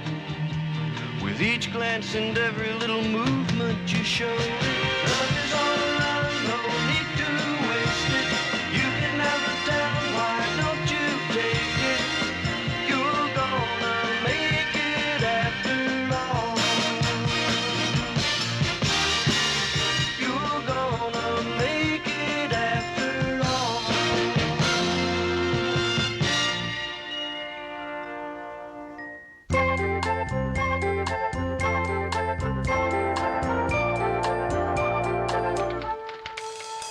How we doing? Well, we're up to the M so far. No. Oh, and that's more than halfway. Mary, I'll never make it. My tongue will be sticky for life. You're both doing fine, and the League of Women Voters thanks you. Phyllis, I don't know where you find the time to do this and your ecology thing. Oh, I'm not doing that anymore. Oh, why not? Oh, they got sort of snippy when I showed up for a rally in my leopard coat. I don't know why. I mean, it was dead when you got it. Wasn't it? Anyway, glad for the extra time because this year I'm chairperson for the Concerned Democrats of Minneapolis, and we're going to choose a candidate for the city council primary. Well, Phyllis, I'm really impressed. Well, I can't help being one of those people who does more than her share. It's one of my greatest failings. I'm a giver. Also a carrier. Mary, let me ask you this. Suppose my committee wanted someone from your news department to run for the city council. Like who? Oh, well, let's just say someone with the right image. Someone trustworthy, respected, a father figure. You mean Mr. Grant? Someone whose face is well known. Someone with a deep voice, silver hair. You're kidding. Why would you think I'm kidding? Hey, what? What? Well, Phyllis just said that she, and apparently she means it. You're not kidding? I'm not kidding. That she wants Ted to run for city council. You're kidding. I think he'd make quite a contender. Phyllis, why would anyone want Ted? You do. He does your show. Yeah, he does. And Mr. Grant drinks. Murray has an acid stomach. And I'm very nervous. Is Ted a bad person? Is he corrupt? No. Unethical? No. What? Well, what then? Phyllis, you don't know Ted. Let me try to explain Ted to you. Ted is not bright. He doesn't have to be that bright. I'm bright. I'm bright enough for the two of us. Oh, Phyllis. I have enough drive for the two of us. I have enough ambition for the two of us. I have enough education. I have enough sheer concern. Then why don't you run? I don't have enough time.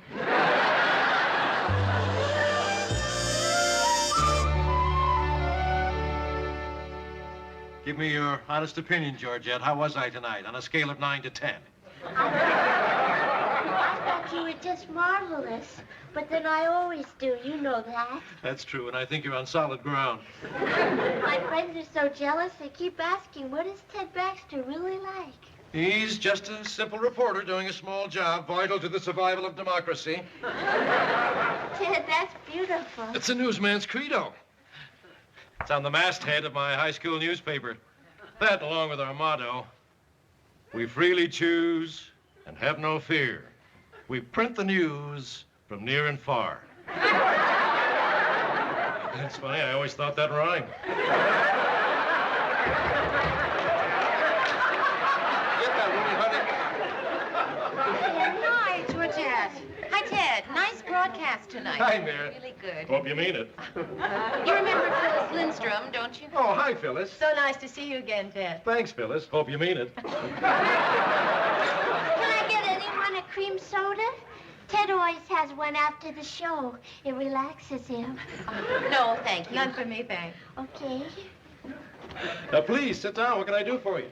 Well, Ted, Phyllis has this really dumb idea that... Ted, I admired your editorial. It was forceful, sincere. Well, that's the kind of a guy I am, Phyllis. I can't help it. If I believe in something, I speak out. Later, if I change my mind, I'm not afraid to speak out again. If you only knew how refreshing that kind of honesty is. Still later, if I find I was mistaken to change my mind in the second place, I'm not afraid to speak out yet another time. Bravo. That's the kind of man we're looking for. Looking for what? Well, as I started to say, Phyllis has this really ridiculous idea. Ted, the concerned Democrats of Minneapolis want you to run in the city council primary. Oh. I'll have to go and think about that. Phyllis,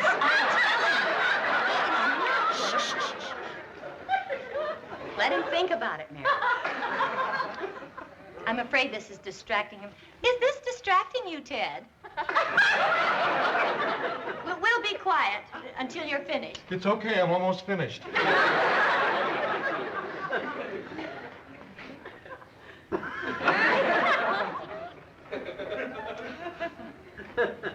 It's funny.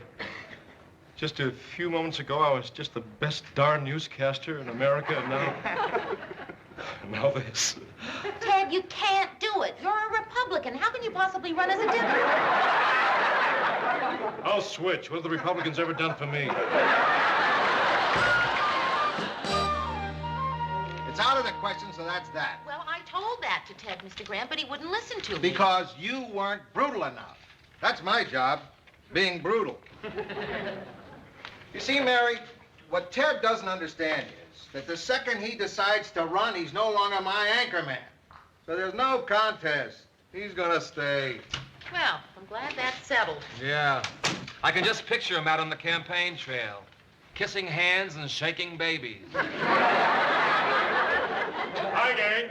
Hi, gang. The people have made their choice, and I accept. Hey, Mayor, how do you like this for my campaign slogan?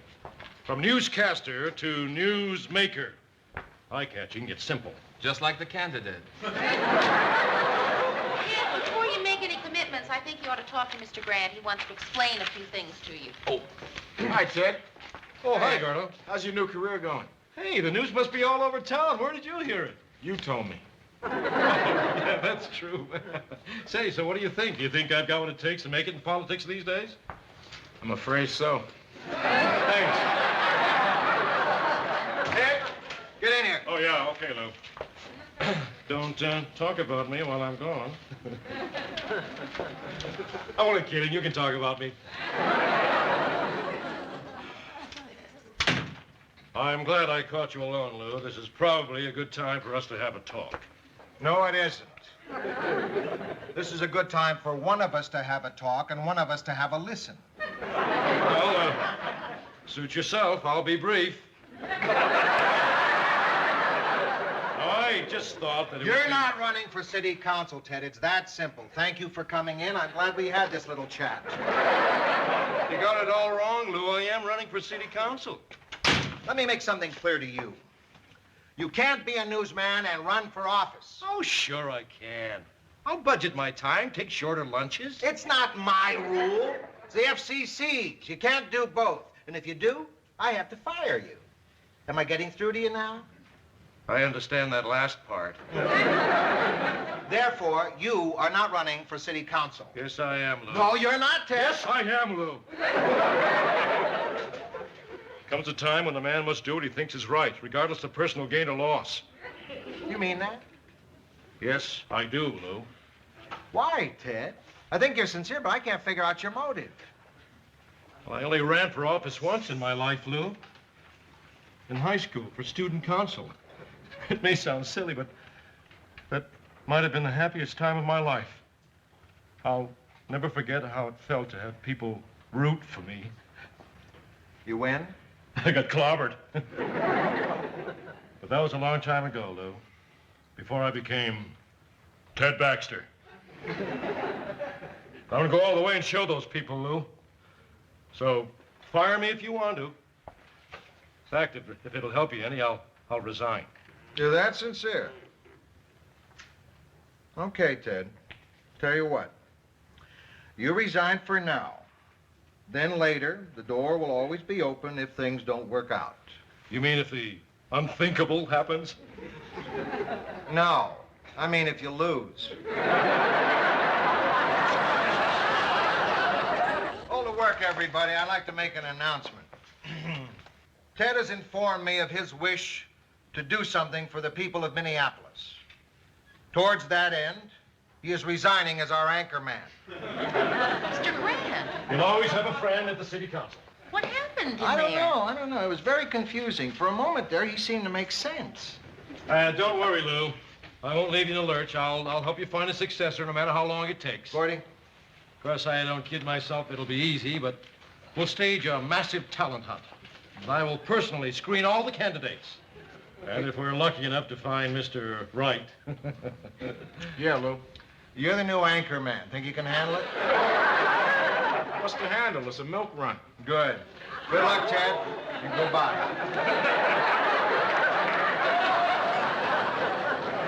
Good luck, Matt. Goodbye, Mary. Goodbye, Ted.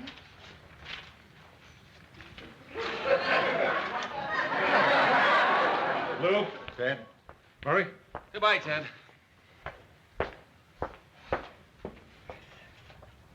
Goodbye, everyone. Goodbye, Ted. Well, I guess this is goodbye. Bye. So, until we meet again, goodbye. But not farewell. Just goodbye.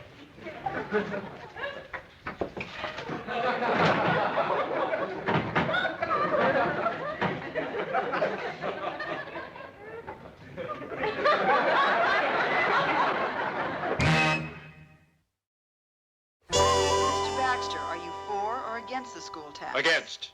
I just don't think school kids should be taxed. I mean, they've got enough to pay for, what with lunches, pencils, maybe a movie on weekends. Do you believe this? They think he's being funny, that he's witty. He's really impressed them. Thank you, ladies and gentlemen of the press. That ends our conference. And Phyllis knows just when to get him off the hook. Gee, Mary, I gotta admit this, though I hate to. She has got him doing a pretty good campaign so far. Boy, whoever thought that Ted and Phyllis would be working together like this? Well, you know, it's like they say, Mayor. Politics make strange bedfellows. As a matter of fact, Phyllis and Laws make strange bedfellows. Come in. Ted. Hi. Hi there. Nice to see you. I was downstairs watching the news with Phyllis. Oh, hi, Rhoda. Nice to see you again. You're looking very nice this evening. Thanks, Ted. Same to you. Hope you mean it. Hey, Ted, I saw the latest survey. You're really picking up. Yeah, did you notice I just passed undecided in the polls? I'm my own man, Mayor, going it alone and doing it my own way. You're 6 minutes behind schedule, Ted. You cannot monopolize my candidate, you two. He's public property. I was just telling Ted how nice it is to see him again. Gee, we really miss you at the station. Ted would like to see more of you, but the campaign trail is a lonely road, Mary. Come along, Ted, we're late. Well, goodbye, Mary, Rhoda. It was nice talking to you, Ted. Oh, Rhoda, I want you to know that after the elections, I hope to visit Israel.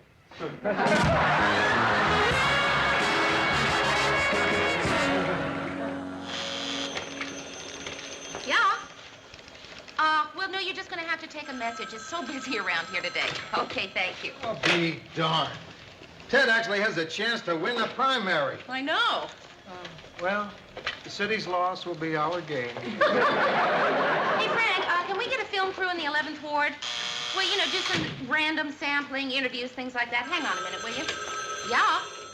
Oh, really, when? Well, how soon can we have that tape? Ta-da! There he is, folks, the grand old man of the newsroom. Ah, fine. Hi, Ted. Hi, Mary. Listen, Frank, can we get a direct line from election headquarters? The old tiger makes his triumphal return. Ah, good. Mike, will you see if we can get a feed from Channel 9? I figured you folks be on the guns by now and could use some seasoned help. Get me research. Hey, Mary! Well, look who's here, the Manchurian candidate. Well, I just thought I'd stop by and watch the old team get ready for the big game. Look, can you get me figures on campaign expenses so far? For background. A breakdown by candidate. You know me, the old fireman. I hear that bell and... Thanks, Grace. No, I'll come and get it. Mayor. Yeah? Okay, thanks. I'll be right there. Say, Mayor, how'd that film of me at the polls come out this morning? Oh, well, we're not going to use it, Ted. Why? Because it didn't look too good when they told you couldn't vote because you weren't registered. Big deal, so I forgot. They still let me pose in the voting booth. You know something? When nobody was looking, I voted anyway. I gotta run. Ted, what are you doing here? Oh, long time no see. Yeah. Shouldn't you be kissing babies somewhere? Well, it's too late for that. It's up to the voters now. Uh-huh. So, what's news, big fella? Well, listen, Ted, we're pretty busy around here right now. Pretty busy. Love to have a little chat with you, but why don't you drop us a line sometime?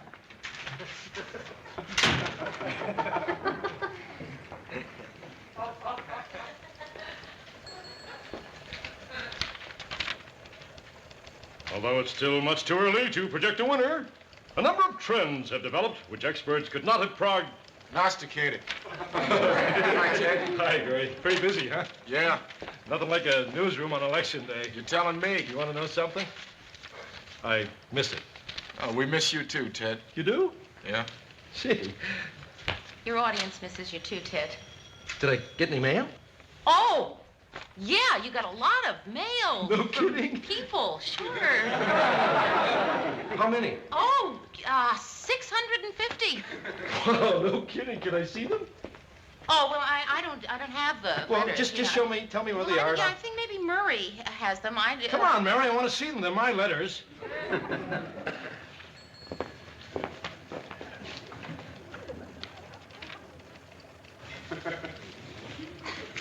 That's only 3. Well, Ted, why do you make me show you anyway?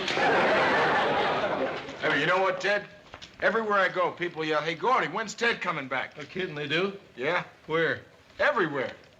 How many yell that? 650. I mean, men or what? Women too? Yeah, women too. Young women? Yeah. Would you say that the women yell more often? Nobody yelled at Ted. They didn't yell, and nobody yelled nothing.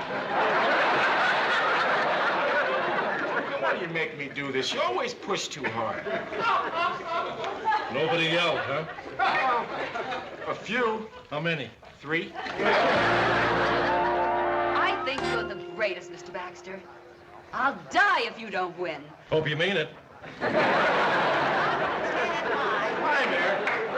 Hey, good luck tonight. I'm not Thanks. taking sides, mind you, but good luck.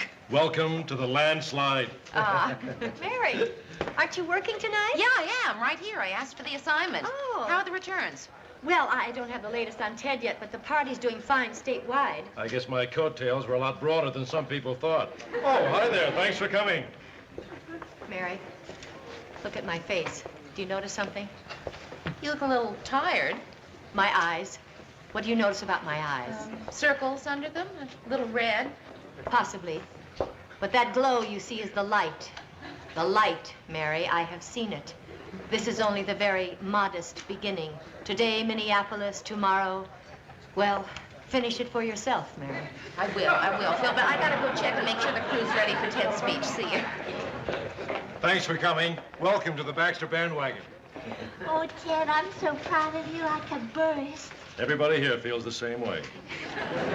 Ted, I want you to be successful, but it makes me sad to think about you going to other places like Washington. I'm afraid you won't have any time for me. Are you kidding?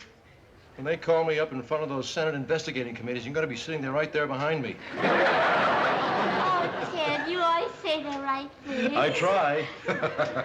We want Baxter! We want Baxter! We want Baxter! We want It's magic time, honey. We want Baxter! We want Baxter! We want Baxter!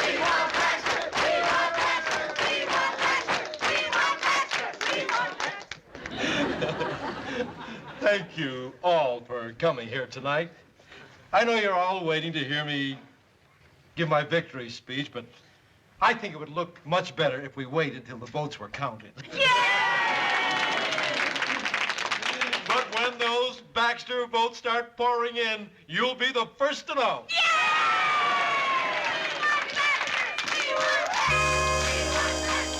800 votes behind? Ted, you still have a chance. I mean, it's not over. You know, there are a couple of big precincts that haven't come in yet. You know, it's funny, the thoughts that go through your head at a time like this. I remember when I was in high school running for student council and I lost. I went home and told my mother I won. She was so proud. You know, to this day, she still thinks that I won. Well, I hope you win tonight, Ted. I really do. Thanks, Mayor. I gotta go check with the station.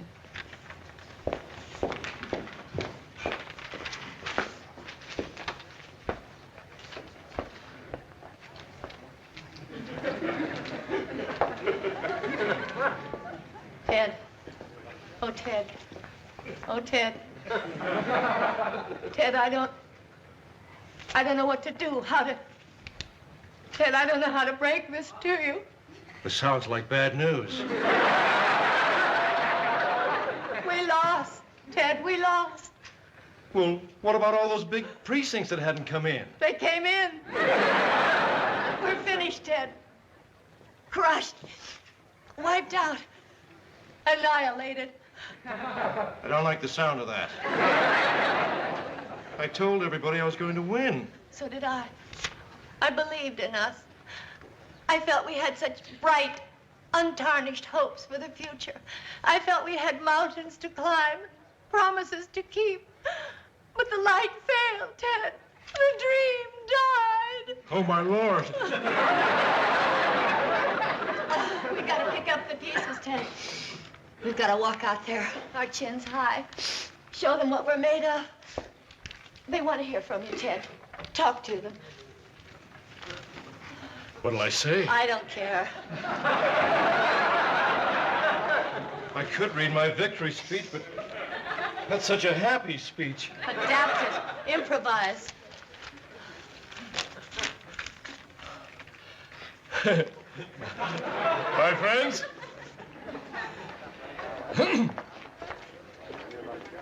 this is a great night, except for me. I humbly thank the people for their mandate, though a victory would have been even better. My opponent put up a good fight, even though he won. And tonight, the people of Minneapolis have taken a great step forward.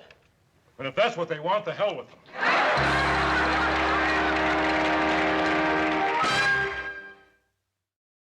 Gordy, here's the update on the second ward. Thanks, Mary. How much time have I got? We go back on the air in 5 minutes. Okay. Hi, gang. Ted. Hi, Ted. Would you believe it? Some loudmouth told my mother I lost. Oh, thanks, Gordy. I'll take over. What do you think you're doing? Well, you said the door was open, and you don't mind, do you, Gordy? Oh, of course I don't mind. I don't mind going back to being just a weatherman. I don't mind losing my job as the anchor man. I don't mind losing all that extra money. What makes you think I mind? See, Lou, it's okay with Gordy. I really wanted you to win, Ted. Nobody wanted you to win more than I. Nobody. Believe me. Nobody. That's touching. Let's see. Peterson's victory in the primary makes him a certain show-in. The $16,000 a year post to city councilman from... $16,000? That's all it pays? Boy, am I lucky I lost. Can you imagine anybody dumb enough to work for $16,000 a year? I work for less, Ted. Oh, less, sure, but not 16,000.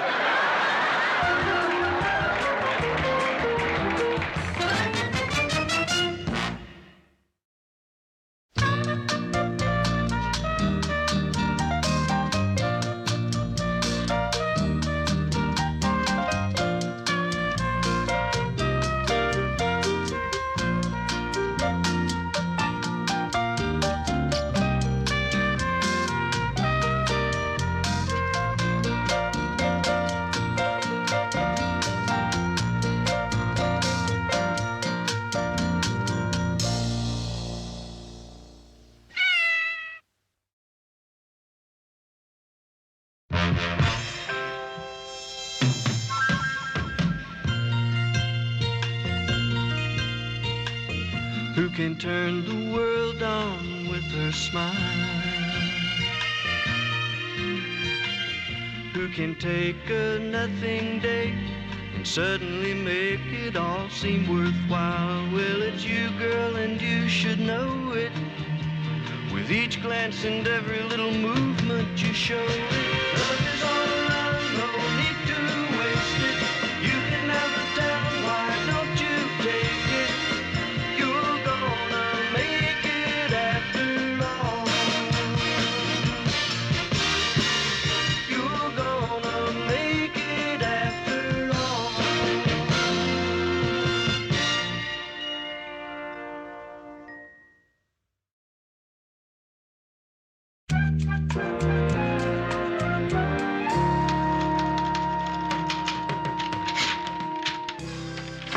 Hello? Hi.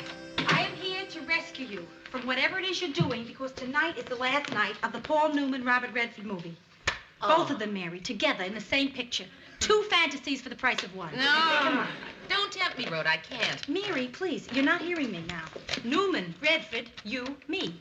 You can have first choice. I'll take leftovers. Rhoda, I'd love to, but I can't. I gotta bring our obituary file up to date. Obituary file? Yeah, you know, the ones that we do in advance so that if somebody suddenly dies, then Ted doesn't just have to hum taps. And I will never get it finished by tomorrow morning. Okay.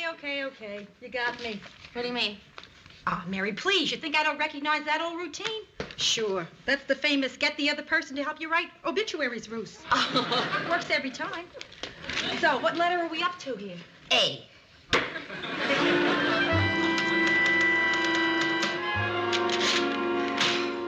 I am exhausted. Mary, where are those terrific cookies? You know, the ones with all the big blobs, that really great stuff? Oh, we finished those at 1. And then how about those other not-so-terrific cookies with the one little blob of the not-so-good stuff? Oh, yeah, we finished those at 2. Well, have we got any of those little dry, nothing, no-taste crackers? The ones that people buy because they figure, well, they're Norwegian. We finished those at 3. Well, that must mean it is now exactly 1/4 to Melba toast. You know, this is only funny because it's 4 in the morning. I guess. And we are punchy. Now, Mary, look, let's get organized here. We have got to finish. I know. Let me be serious. All right, now. okay, all right. Organized. Yes, Right. indeed. Serious. Mary, I'm surprised at you. You have got to get this finished. Okay. I mean, that wasn't funny. But this is. So listen, who is next? W. We're up to the W's. Welsh, Raquel Welsh. Raquel Welsh. Oh, this is going to be easy. Yeah? Raquel Welsh's obituary, sure. Okay. One thing for positive. We know she didn't drown. Oh, Rhoda, that's terrible. Thank you. Didn't drown. Are you typing that? Okay, the end. Exit Raquel Welsh. Okay, now. Onward. Yeah, the next one, W. Oh, here. Wee Willie Williams. Aww. Who's Wee Willie Williams? Wee Willie Williams is the oldest living citizen of Minneapolis. He's 110 and a half. Okay, 110 and a half. I got one. Okay. For a long time, Wee Willie Williams was the oldest living citizen of Minneapolis. There were other citizens of Minneapolis who were older. Yeah. However, they happened to be dead. Okay. When last interviewed, Wee Willie replied that he had no immediate plans for the future, but hoped to include traveling, gardening, and breathing.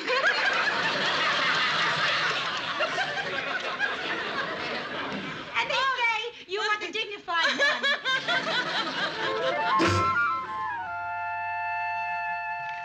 Oh, the commercial's almost over. What's his name is on. Ted Baxter with the final item after this further message. Anything happened while I was out? No. Oh, except I had to add an obituary. Oh? Yeah, that old guy died. What old guy?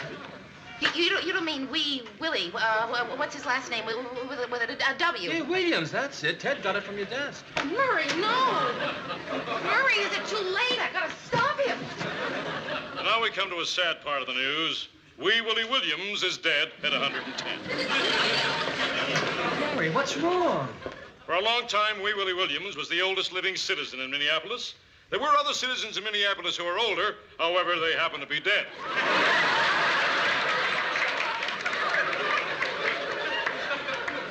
Mary. We were crazy. It was 4 And o'clock in last the morning. year, Wee Willie had no immediate plans for the future, but hoped to include traveling, gardening, and breathing. Murray, I had no idea when he brought it in to show you. I didn't know that Ted was going to get it. Wee Willie had two main hobbies, which were whittling and going down to the bus station and not doing anything. He also enjoyed playing his favorite little game, which he called ignoring people. How it was played was, no matter what anyone would say to him, he would turn his head away and stare off into space. But look at it this way. Now he can play it even better because he doesn't have to worry about blinking. This is Ted Baxter saying good night. Good news.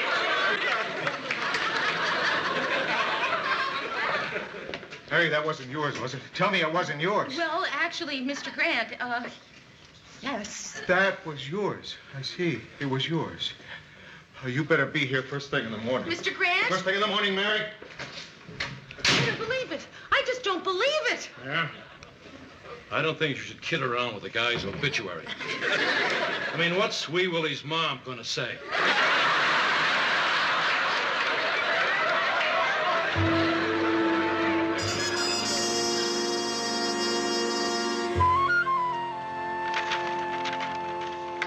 Murray, I've never seen Mr. Grant the way he was last night. I mean, I've seen him yell, and I've seen him be sarcastic. I've never seen him be so mad that he couldn't talk. Murray, do you think everything's going to be all right? Sure. I'd bet Ted's life on it. Can I see you a minute, Mary? Yes, sir.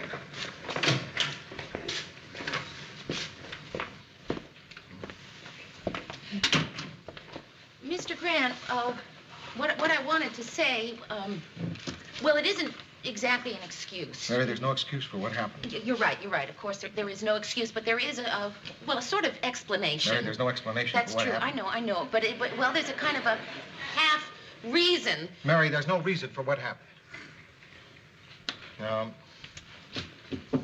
Maybe you'll understand what I'm about to do if I tell you a little story. Yes, Mr. Grant, yes.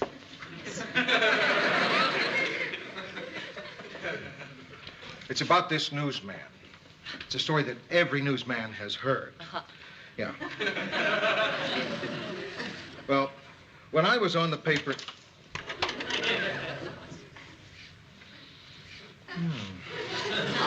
When I was on the paper in Detroit, there was this rewrite man. Uh-huh. Quiet guy. Play chess at lunch, you know, that kind of guy. Yeah. Well, what he'd do was, on the basketball game scores, where they'd put the name of the referee Yeah.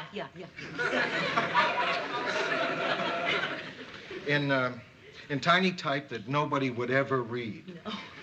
Well, he'd put in a dirty word in Latin.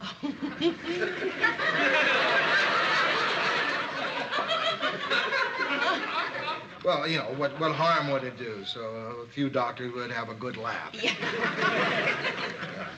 Well, Mary, he was 64 years old. He had 5 months to go to his pension. And they found out. And they fired him. Don't you see, Mary? They had to. It was just a little joke to him, but they had to fire him. Because you can take any liberty you want in any other area. You can kid around all you want. But the news is sacred. Now, if it was anybody else, I wouldn't have this problem as to what to do. But it's you. Well, Mr. Grant, I don't want any special treatment. Mary, this is the kind of thing they fire people for. Mr. Grant, I'd appreciate any special treatment. Care to give? I mean...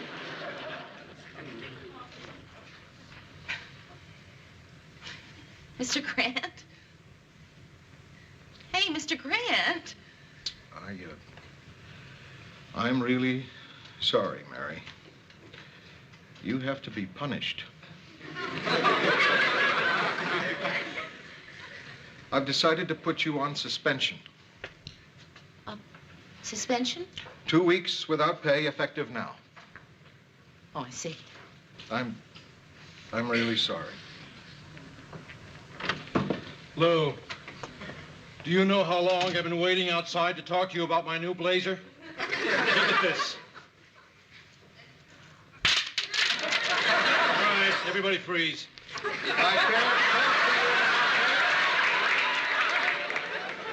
Ted, I can't talk to you now. Oh, Mary, you have time for it. Sure. Every time Mary says something, it's a big deal. Well, what is it? Mary find a new beau? Mary buy a new little outfit? Well, I need a new blazer. Just passing by.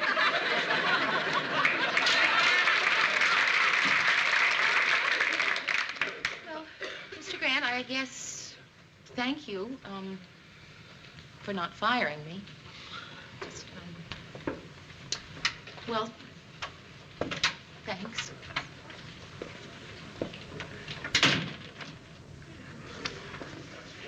He, suspended me. Suspended you? Well, that's ridiculous. I mean, how can he treat you that way? I mean, it's humiliating. I mean, he's treating you like you're some kid who misbehaved in school. Boy, does that tick me off. I'm gonna go in there and talk to him. No, I'll do it. Yeah? May I speak to you, Mr. Grant? Can't, Mary. You're on suspension. Well, I was just, talking to Murray, and, I can't allow myself to be treated like a kid who got caught throwing spitballs in school. Either you fire me or you keep me on, but I just cannot take any kind of suspension. And if you do that, Mr. Grant, then, I'm not coming back. Mary, I thought about it overnight. Why don't you think about it? Well, no, I don't have to think about it overnight. I'm not, changing my mind. Well, I'm not changing my mind. Well... Well, I guess, that's that. If that's your choice, Mary. That's my choice. Okay, then. Okay.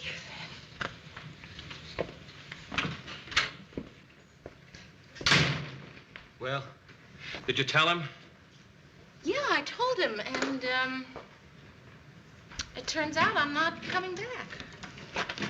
You shouldn't have told him. Don't worry, I'm glad I told him. Oh, Mary, I did this. I mean, I got mad and you got fired. No, look, Murray, I don't want to talk about it now. I'll call you later, okay? Mary, I don't believe this has happened. Yeah, I know. Neither do I. Hey, what's going on? Murray. Mary? What is it? Why are people saying each other's names? Well, goodbye, Murray. Bye. Why is Mary saying goodbye? Why is she crying? Why is she walking toward the door? Why is she opening the door? Why is she turning around and looking like a lost deer in the forest? Why is she crying again? Although I asked a question before and nobody answered why. Murray, can I ask you a question? If I get a new blazer, should I change the color? Why are you so upset? Why'd you break the pencil? Why am I hanging around here?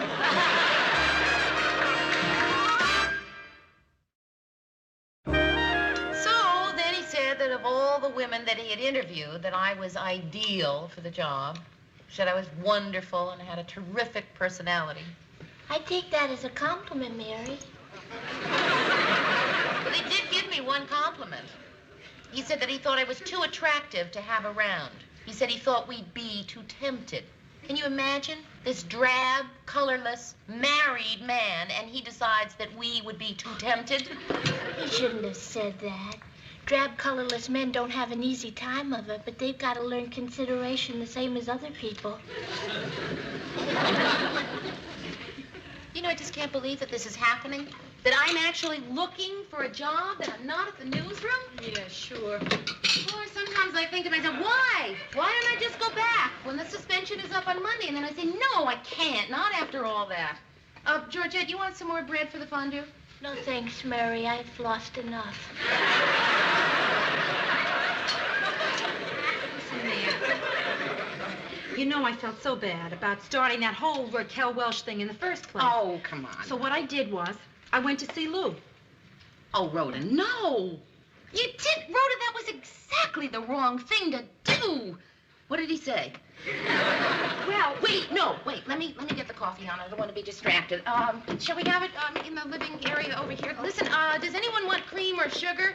No thanks. Good. No thanks. Okay. Tell me everything. Don't leave anything out. He wouldn't see me. In that case, Mary, I'd like cream and sugar. Well, I'll probably find out what Mr. Grant's thinking tomorrow. Gonna have lunch with Murray. He'll fill me in. Oh, Mary, I feel so bad. I wish you were in love. Well, I don't think being in love would change anything, Georgette. But just think, at a time like this, wouldn't it be wonderful to be able to turn to somebody you love, truly love, and be able to say, oh, darling, I'm so miserable I could kill myself. Well, thanks for the thought.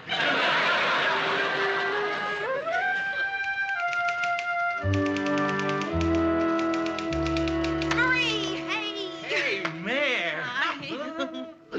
Oh, boy, you look great. Yeah, well, you do, too. Hey, Murray, is there any chance that I'm going to be standing here and Mr. Grant is going to come walking out of his office? No chance. He's in a big meeting. Oh, good. Boy, you look just wonderful. Oh, and the place looks just great, too. Yeah. Oh, Murr. I just know everything's going to work out all right. I just know it. No doubt about it, Mare. Oh, excuse me. You're sitting in my chair. Oh, I'm sorry. Newsroom? Yes, I'll have Mr. Grant take care of it right away. Mary, this is Erica Jordan. Erica, Mary Richards. Oh, hi. How are you? Hello, Mary. Hi. I know how uncomfortable you both are. Erica here knows how much we love Mary. On the one hand, Mary's a friend, but on the other, Erica's new and needs my guidance. What'll I do? How will I play it? Well, excuse me. Mary, it's been very nice meeting you. Thank you. Very nice to meet you, too. Very, very nice. Oh, Mary. Just so there's no misunderstanding, I'd like to explain something. This thing with you and Lou, well, I'm really sick about it. I mean, I really feel rotten for you. I really feel bad for you. I just want you to know that I'm on your side. I'm in your corner. Thank you, Ted. Thanks. But you know how Lou is when he gets in one of his moods. I figure there's no percentage in everybody suffering, everybody getting his head chopped off. You know what I mean? So, what I'm doing is acting like I'm behind Lou, but you and I know that I'm really behind you. Got it? Got it.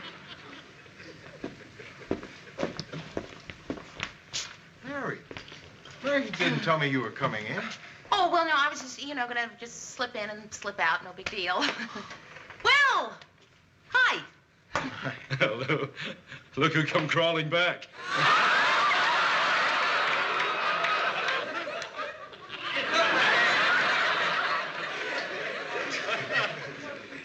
Oh, say, Lou, you want to have lunch with us? It might solve a lot if you have lunch with us. Oh, no, thanks. I had lunch. Well, it's not eating I'm talking about, Lou. You don't have to eat anything. Why don't you take a walk with us? Oh, I can't, Mary. Thanks anyway. Nice to see you, Mary. Oh, nice. But what'd you think? How did it seem? Did it seem like he was softening at all? I know how it seemed, like nothing has changed. Well, look, I know you got work to do, so I'll let you get to it. Yeah. I'll see you. We were supposed to eat together. We didn't do that. Oh, yeah. We should eat. Well, listen, you want to eat across the street or downstairs? Wherever they have a drink.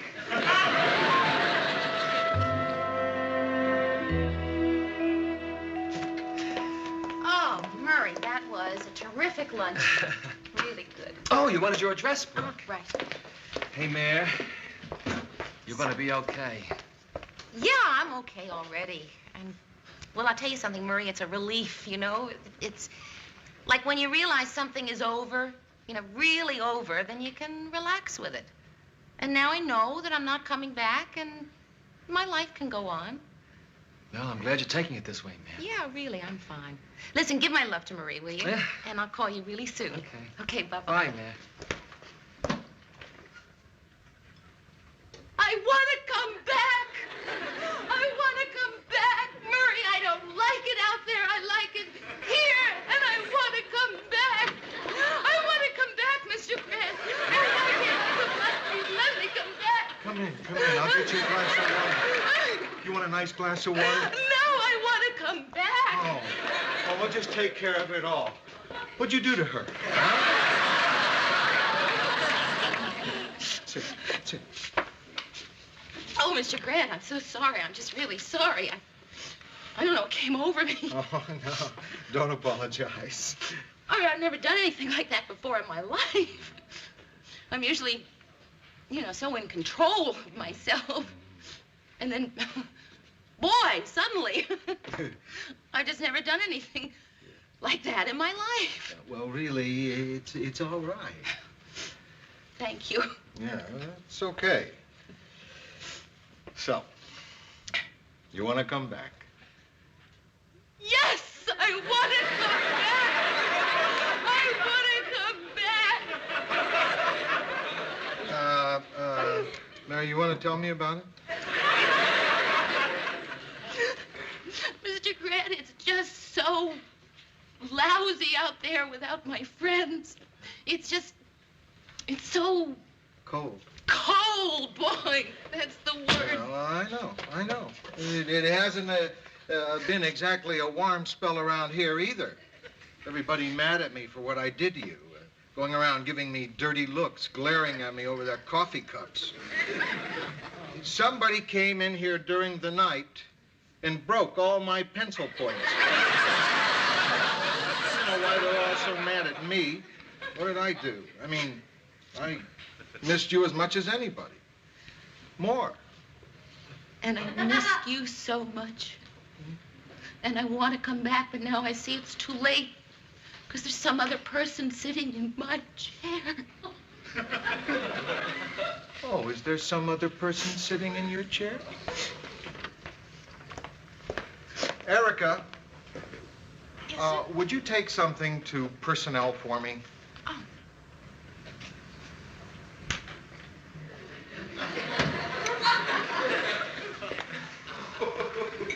Right away, Mr. Grant.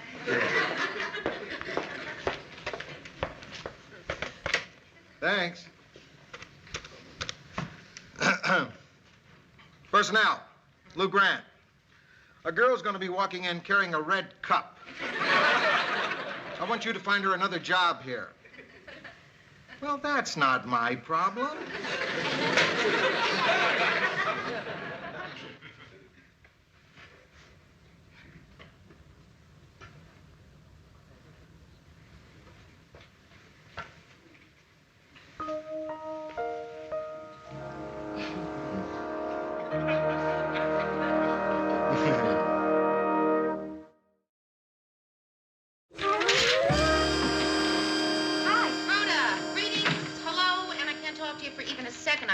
The last of these obituaries.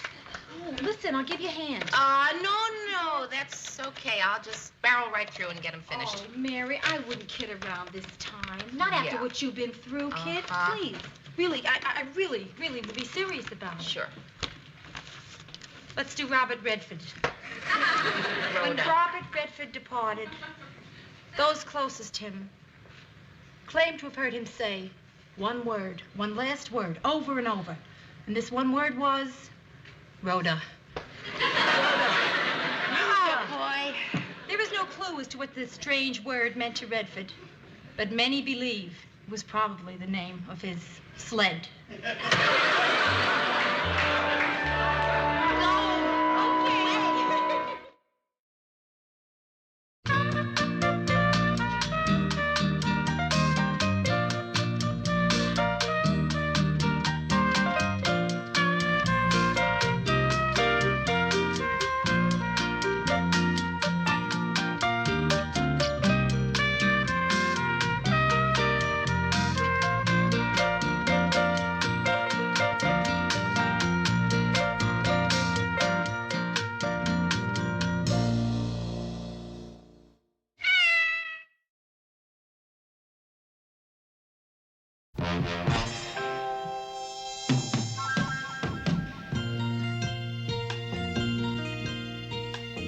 Who can turn the world on with her smile? Who can take a nothing day and suddenly make it all seem worthwhile? Well, it's you, girl, and you should know it. With each glance and every little movement you show it. Love is all around, no need to waste it. You can never tell, why don't you take it? You're gonna make it after all. You're gonna make it after all.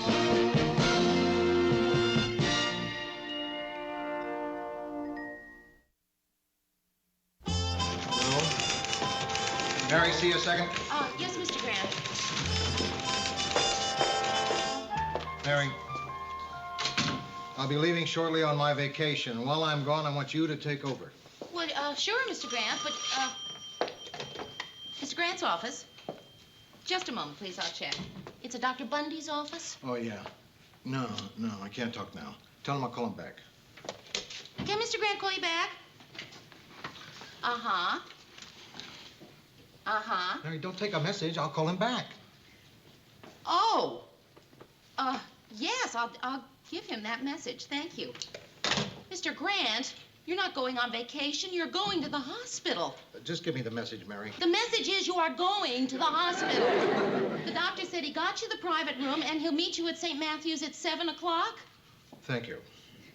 Now, Mary, I know you've never been fully in charge here before, but... Mr. Grant? Hmm? Is it serious? Oh, just an old piece of shrapnel. Shrapnel? World War II. Was it bad? I mean, where were you wounded? Let's just say France. But that had to be over 30 years ago. Why do you need the operation now? I don't know. I guess it kind of shifted around, and now it's in sort of a funny place. And the doctor thinks he ought to get it out. It's really minor. Why didn't you say anything until now? Because I don't like a lot of sympathy. I don't want the cards. I don't want the flowers. I don't want the death watch. So please don't tell anyone. Not even Murray? Oh, Murray's okay, but don't tell Ted. Definitely not Ted. Definitely not Ted what? Oh, well, we were just discussing the budget problems, and I was asking Mr. Grant whose salary we could cut. And he said definitely not Ted? Thanks, Lou. What's going on? I got an announcement to make. All right, everybody, just a brief announcement. I am leaving today on a week's vacation. While I'm away, Mary will be producing the show. Now, I have complete confidence in her. I want you to treat her just like you treat me, with respect, trust, and a certain amount of fear. See you guys in a week. Mr. Grant, Huh? take care, and listen, everything's going to be all right. Right. Have a nice time, Lou. Thanks, Murray. Where you going, Louis? St. Matthew's. That's a great place. I hear the beaches there are terrific. Don't forget to send me a postcard. All right. Newsroom. Oh, we'll have to talk to the producer about that. Hold on just a minute.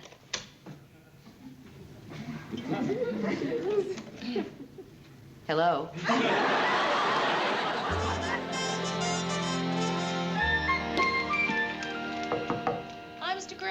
Grant. Hi, Mary. Listen, I want to apologize for the flowers. I mean, I know you hate this kind of thing. Yeah, I do. Well, it's a hospital, and coming in empty-handed just, I don't know, it seemed wrong. That's okay. Forget it. What do you got in there? A chocolate malt. I tell you, the last time I was in the hospital, all I could think about day and night was a chocolate malt. You see, Mary, that's the difference between you and me. Since I've been in this hospital, I haven't once thought about a chocolate malt. How are things at the station? Oh, fine, fine. There is one thing, though. I did as you asked. I mean, I didn't tell anyone except Murray that you were coming. Good. To the hospital directly. What do you mean directly? Well, Ted overheard. Oh, Mary. He insisted on coming with me. Oh. Well, where is he then? Well, he's down the hall. He stopped to sign an autograph. Might take him a while, though. He was still explaining who he is.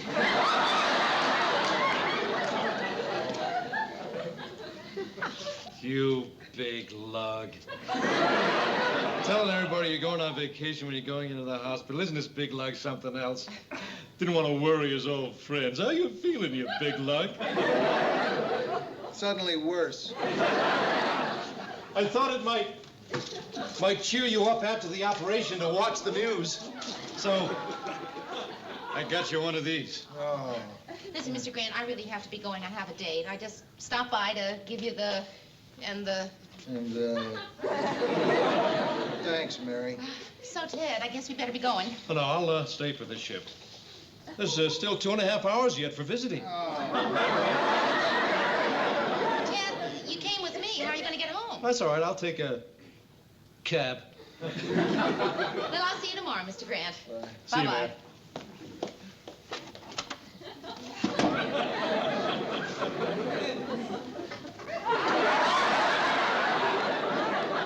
Well, what are we going to do now, Lou?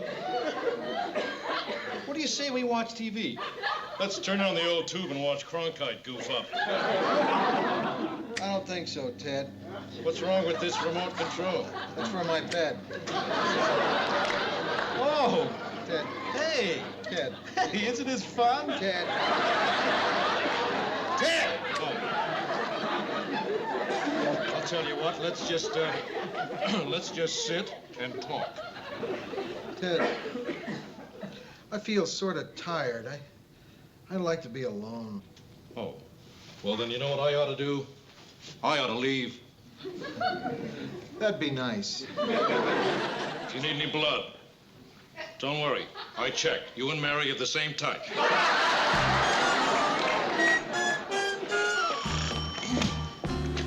Newsroom?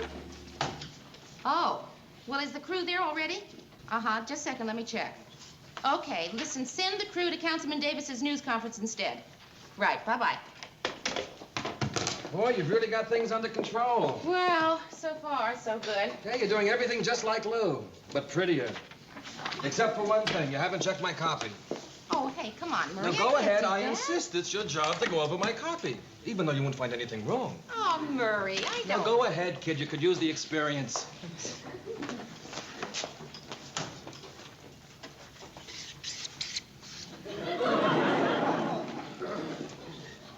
What's that?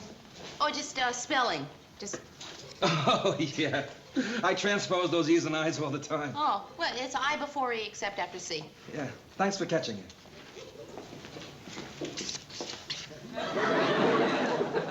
Spelling again, huh? Yeah, you spelled principal wrong. You want to know a good way to remember? The principal of your school is your pal, P-A-L. Nice. Nice. This spelling again? Oh, no, I don't know, it seems to me that calling a fire a raging inferno is, well, you know, used a lot. And what did you change Raging Inferno to? Fire. And that isn't used a lot? Terrific. Why didn't I think of that? Calling it a fire. F-I-R-E, fire. Did it hurt when they took that shrapnel out? Not as much as when that went in. Hi. I brought you flowers again. I'm sorry. I don't know. I don't seem to be able to help it. Hello, Mary. Hello. Hello. So, Well, Lou, how's everything? Well, look, I better get going. I'm glad you're feeling okay. Thanks for coming by, Murray. Bye, Mary. Bye, Murray. So how are you feeling, Mr. Grant? Pretty good. Oh, I'm glad. And I promise that's all the sympathy you're going to get out of me. No more. Good. Say, what's with you and Murray? Murray? Nothing. Everything's just fine. Fine. Is there anything I can do for you? No, you already done enough for me by not bringing me a chocolate malt. No. Hiya, Lou. Hiya, Mary. Lou, I was talking to some of the nurses down the hall. You're going to live. But I do get tired easily, and I shouldn't see people for very long. Mary, maybe you'd better. How are you feeling, Mr. Grant? A little better. He's fine. He's going to be all right. We know. Mr. Grant, it's time for your shot. Oh, well, listen, I've got to be leaving anyway. I'll see you tomorrow. All right. Bye, Mary. Wait a minute. Listen, nurse. I'd rather not have that shot when there's a woman in the room. I mean you. Look, why don't you just leave that here, and I'll give it to myself later. Really, I know how. I was with the Associated Press in Detroit. I'll come back later. Oh, fine. Lou, here's a little something I picked up for you. Ted, this is great scotch. The best. Top of the Heather. Age 22 years. Top of the Heather, you know, I've always wanted a bottle of this. Who gave it to you? Nobody gave it to me. I went down to Metropolitan Liquors and asked the man for the very best scotch he had. Oh, they made a mistake. They left the price tag on. Look at that, $24. Ted, this isn't like you. You really went all out. Well, when your best friend's in pain, you can't do too much. Best friend? Yeah. I'm your best friend? Yeah, I thought you knew that, Lou. Ted, I holler at you a lot. No, you don't. Yes, I do. No, you don't. There's Ted Baxter, the newsman, and Ted Baxter, the buddy. You don't yell at me, you yell at him. Ted, let me ask you something. If I'm your best friend, who's your second best friend? Oh, I don't know, maybe Murray, Mary. It's, I don't know, it's hard to say. Well, I guess I better be running along. Ted? Yeah. Why don't you stick around and have some scotch? All right, guess I can spare a few minutes. You wanna pour? Okay. Ted, boy, you're coming down here and the scotch and all. It's really something I appreciate. Here's to a speedy recovery. Thanks. You know, you never told me how you got that injury, Lou. What's to tell? It was World War II, France, grenade. Those rotten nips.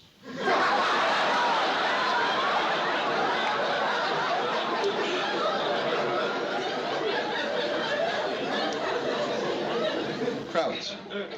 Oh. Well, what do we do now, Lou? Say, would you like to play some cards? No, I don't feel quite up to that. I'll read to you. What if I read to you? Mm. Hey, this looks pretty good. The World of Health. You just relax. The World of Health. Published by Adirondack Publishing Company, 4817 North End Street, Syracuse, New York. Okay. I think you can skip that part. Okay, what do you say we skip right over to the table of contents? What sounds good to you? Tooth enamel, how to give it the brush, or the many myths about pancreatic fluids? Oh, I don't know. What was that article about tooth enamel? That sounded kind of interesting. Here it is right here. For centuries, man has known of the miraculous properties of tooth enamel. But not until recently was the evolution of these properties fully comprehended. To follow this evolution, step by step, we must begin with the tiniest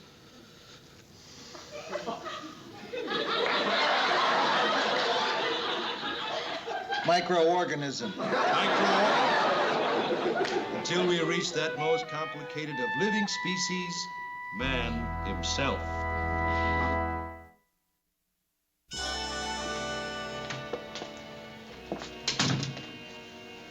Murray, I think that one of the reasons that you and I are having problems is because we're both concerned about which one of us is the boss. And Murray, it doesn't matter to me which one of us is the boss. Mm-hmm. Okay. You're upset because I've been checking your copy. Not checking, Mary. Changing. You've been arbitrarily changing everything I've written with a squeaky magic marker. Well, Murray, maybe it looks arbitrary to you, but it certainly isn't arbitrary to me. I think I know more about this than you. I have been writing copy for 17 years. You've only been checking it for 4 days. I am just trying to do what I think is right. Mr. My office. Hi. Yeah, he is. Hang on just a second. It's Marie.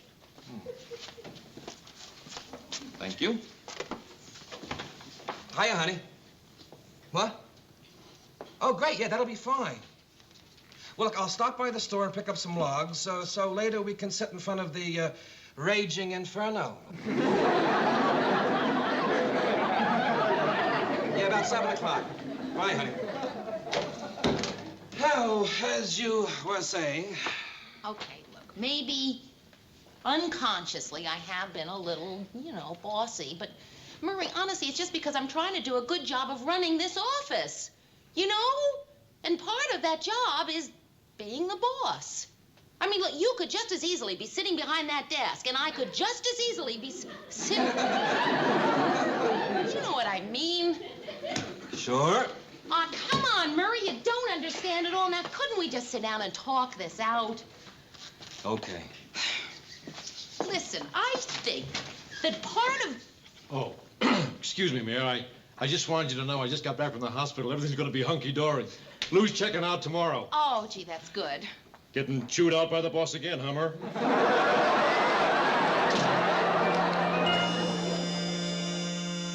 All ready to go, Mr. Grant? Yes, sister. Mm-hmm. Oh, aren't you forgetting this? What? Oh, yeah. This explains a lot. The nurses have been wondering why you've been turning down the painkillers.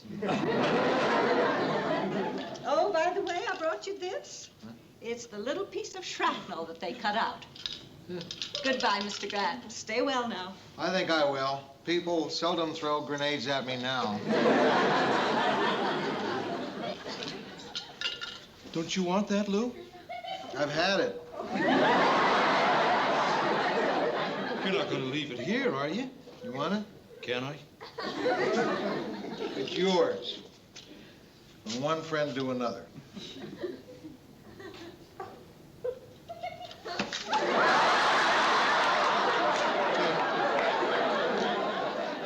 Ted, I'm not what you call a physical person. You're one heck of a man, Lou. One heck of a man. Okay, Mr. Grant. In we go. Do I have to? Yes, Mr. Grant, it's the rule. I'll do this first. You all set, Lou? Mm-hmm. Why is it I suddenly feel like solving a crime?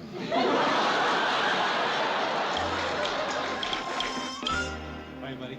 Hi, Ted. Boy, it's great to see you back where you belong. Well, thanks, Ted. Here you are, old buddy. What? Little memento. Those good old days in the hospital. Oh, Ted, that was very thoughtful of you. What is it? It's a paperweight thing, had it made. Here. See, there's the piece of shrapnel. And the calendar with the day when you had the operation. Uh-huh. And the hospital ID bracelet. Oh. Because I didn't have time to have it inscribed yet. Boy, Ted, this is really something. You wanted to see us, Mr. Grant? Yeah, I did. I'll just run along. I'll get this inscribed for you. Ted, That was very thoughtful. Very thoughtful. It's a heck of a surprise. There's a bigger surprise coming later. This is just one of those little things one pal does for another. Oh, thanks, Ted.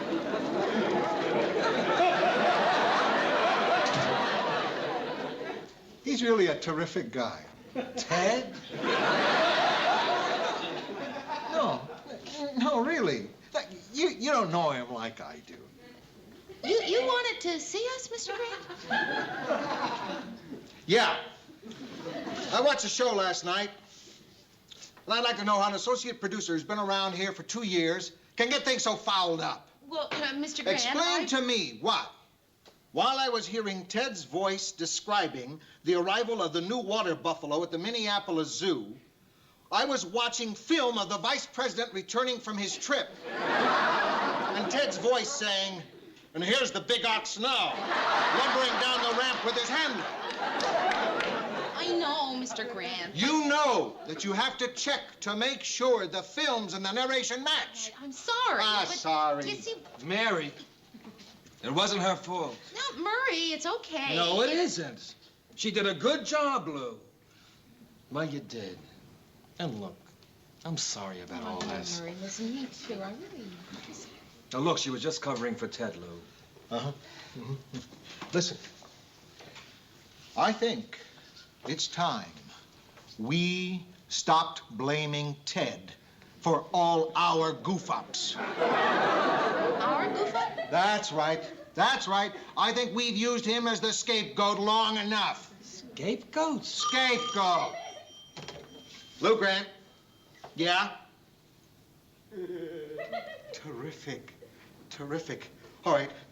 Get a crew right over there. If we hurry, we can get it on. Go on. Talk about the old Grant luck. And on my first day back. What is it? The police have 4 hold-up men trapped in the bank across the street. Right across the street. If we hurry, we can get it on film, and we'll be the only station in town to do it. What a welcome home present. How's it coming, Murray? I'll be just a second. How's the film? Ah, the crew said they got great stuff. Sandro! Well, I hope Ted can handle that. I didn't have time to make all the words simple.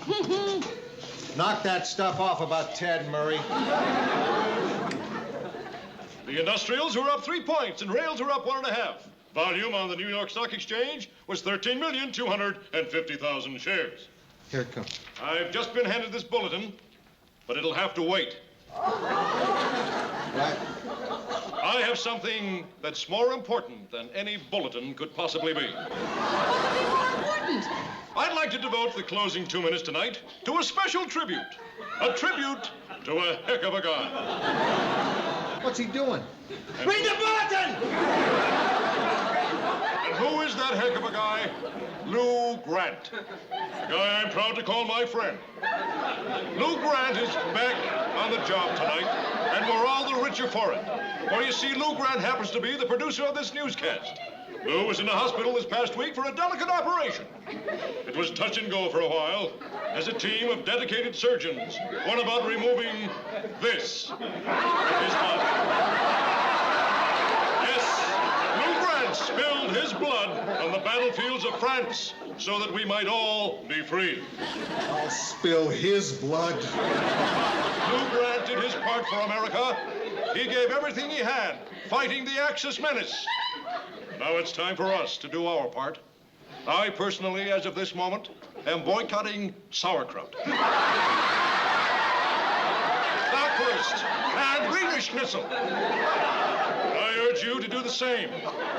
Now, it's true many people may be saying, "Big deal, Ted, you don't like this stuff anyway." Well, that's true. But the point is, it's the thought that counts.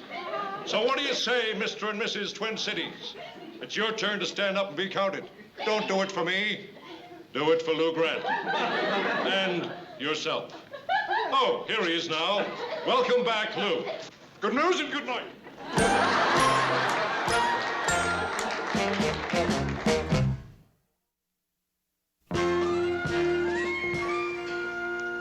Why'd you pull me off like that, Lou? I had 30 seconds of tribute left. Ted, get in my office. Ted, get in there and stay there until I come in.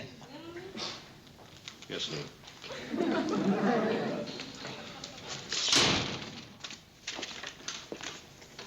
I think you two better get out of here. Mr. Grant, don't you think you ought to cool off a little before you talk to Ted? Why don't you wait until morning? Mary? Good night. See you, Lou.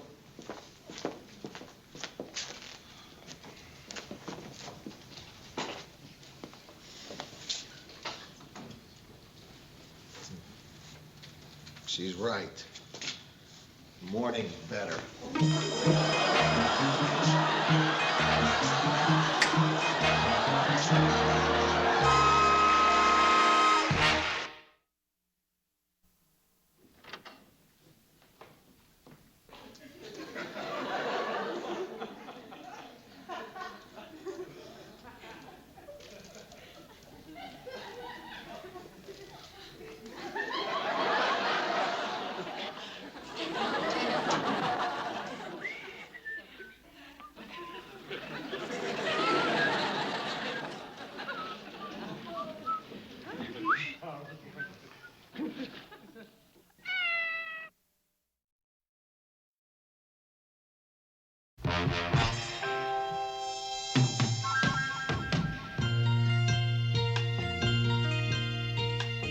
Who can turn the world on with her smile?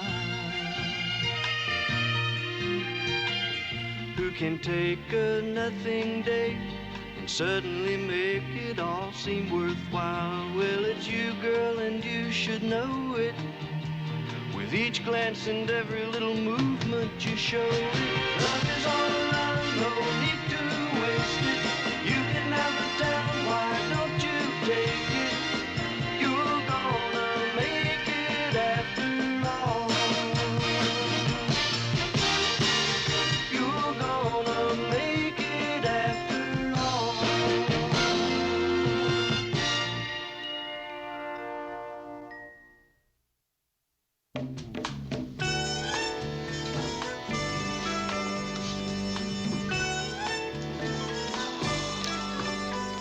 Did you have a nice lunch, Mayor? Yeah. Hey, what's this? You were invited to a Halloween party. No. It's from me. And you see, the Halloween is crossed out. I needed party invitations, and all they had were these, and I didn't have time to look for others, so... Yes, Mr. Grant. Be right in.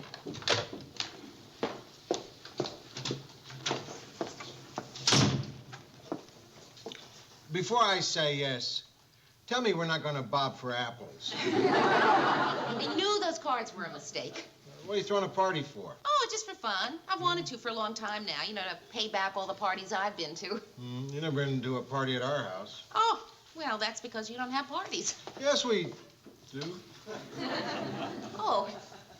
We'll invite you the next time. Oh, no, that's okay, Well, Mr. Grant. You see, Edie usually has mostly her friends over, Well, and... no, really, Mr. Grant. You No, you really, don't I have want to invite you.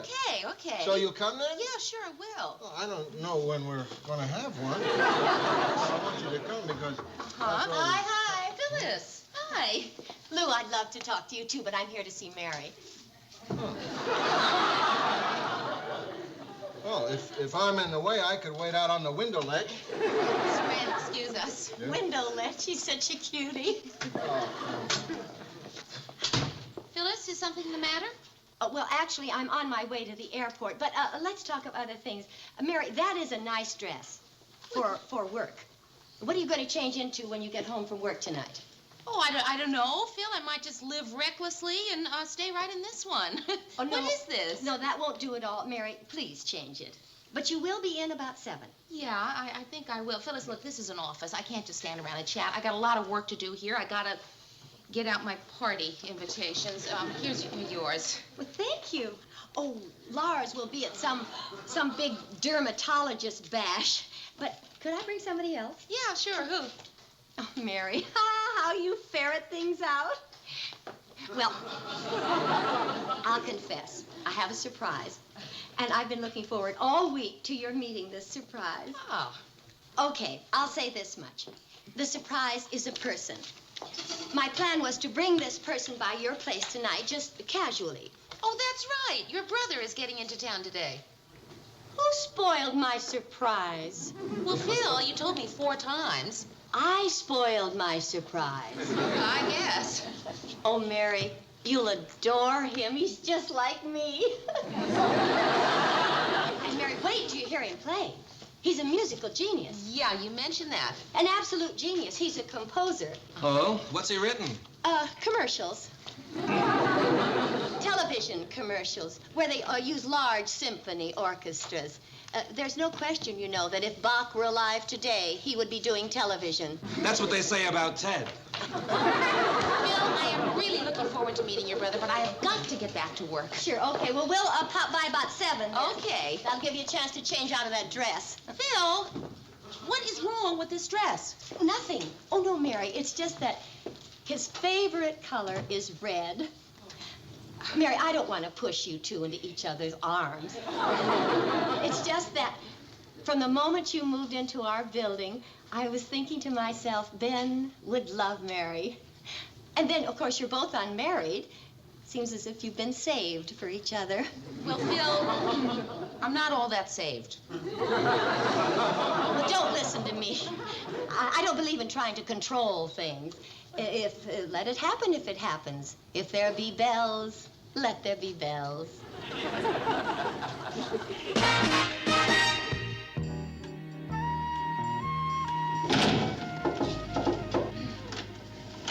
Hi, Mary. Hi.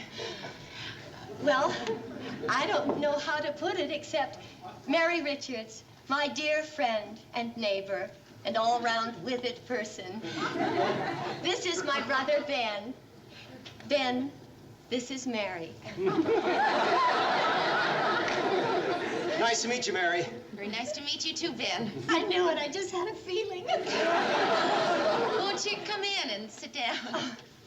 Mary, if we're just barging in or interrupting the slightest, please say so. No, you're not barging in at all. Can I get you something? A cup of coffee or a drink? Oh, either. No.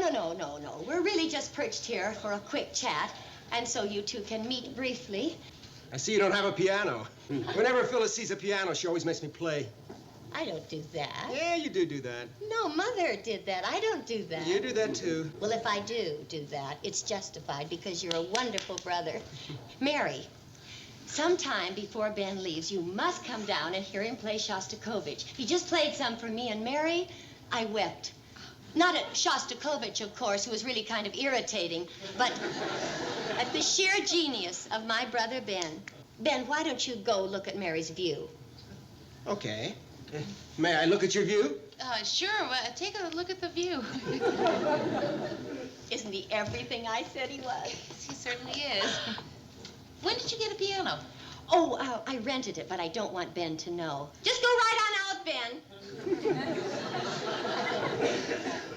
I just treat the piano casually, as if it had always been there.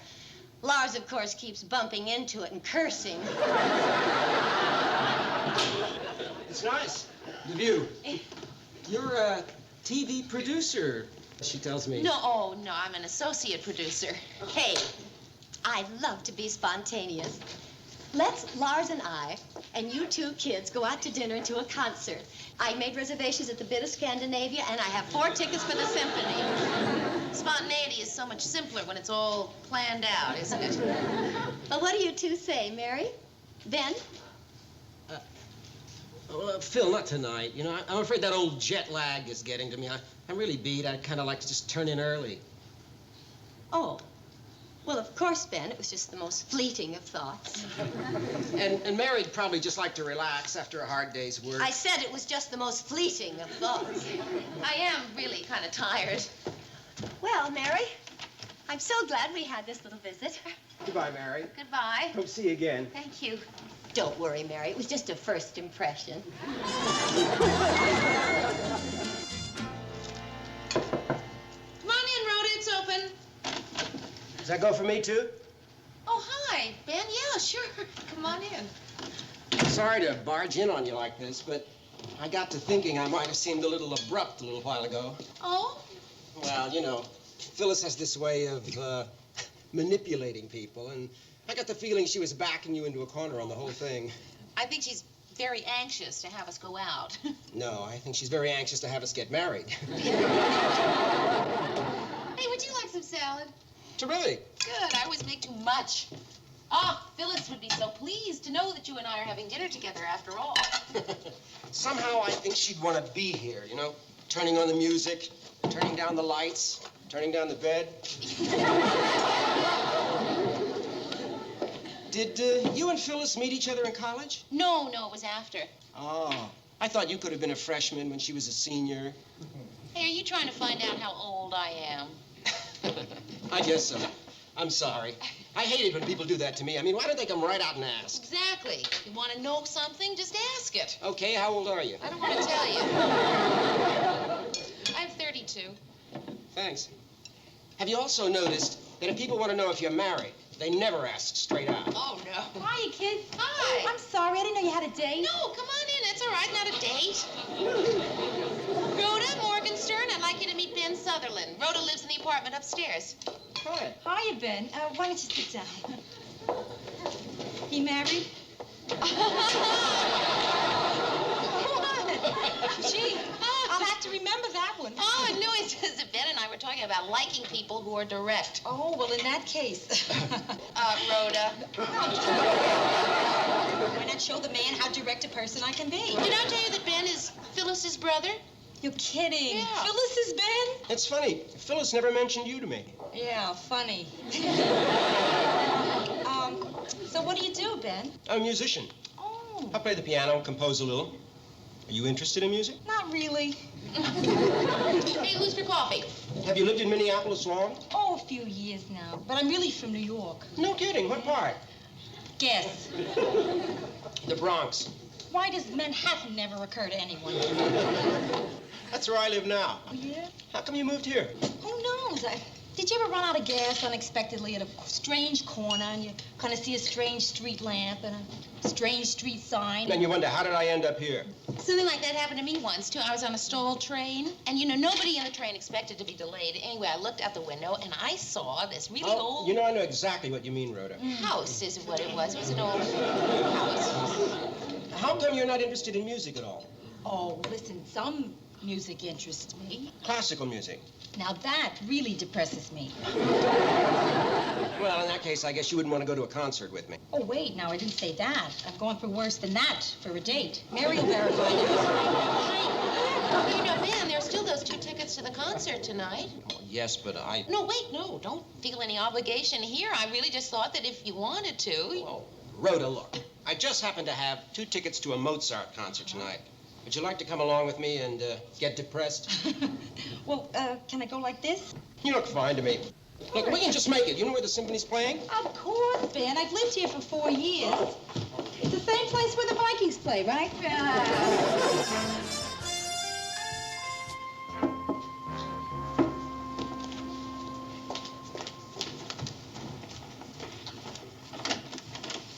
Hi. How's the concert? Phyllis? Perhaps it would be best to tell it as it happened, chronologically. From my point of view, I am still in shock. Lars and I were sitting enjoying one of Mozart's more light-hearted moments, flutes, the coming of spring, something I don't know. There was this commotion in the aisle. Late arrivals, boors, I thought. I turned to give them a good glare. It was Ben. I was so pleased. He and Mary, I thought, have come to join us. Oh, well, no. Then I saw it was not Mary. It was... Rhoda. Rhoda. Right. Well, then they sat next to us. I struggled to maintain my poise, though my senses were reeling. I tried to enjoy the concert, even though she was snapping her fingers to Mozart.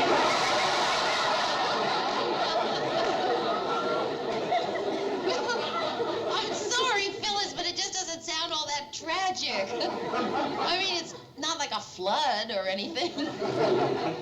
My brother is in Rhoda's apartment at this moment saying goodnight to her. He has been doing so for quite some time. If that isn't a flood, what is? Phyllis, what's the worst thing that could happen? That they fall in love?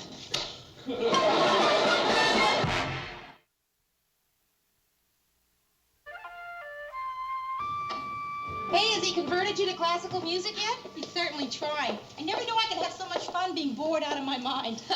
Hey, listen, Mia, will you keep stirring that sauce? Right. Thanks. Hi, sis.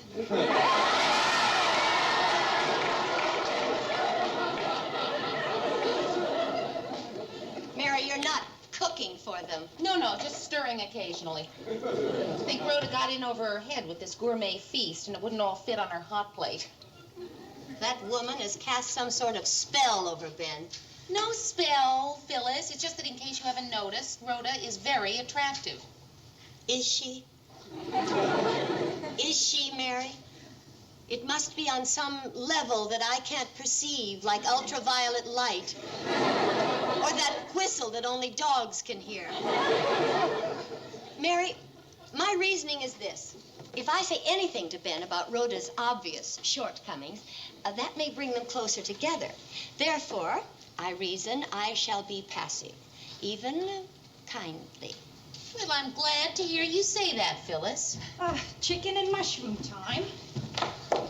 Rhoda, I want you to know, dear, that I am not sick to my stomach over you and Ben. Phyllis, that's swell, really. Will you stop sweating it? Things haven't gone that far. Yet. Ben probably hasn't even gotten past admiring her mysterious half-smile. Oh, yes, he has.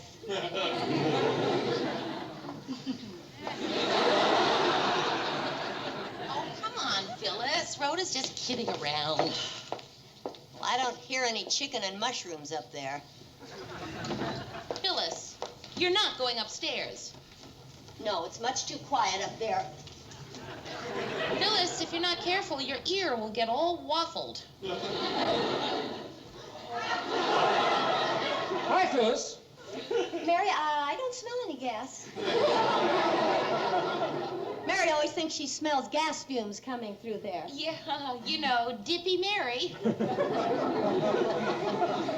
Rhoda forgot plates. Oh, how madcap of her.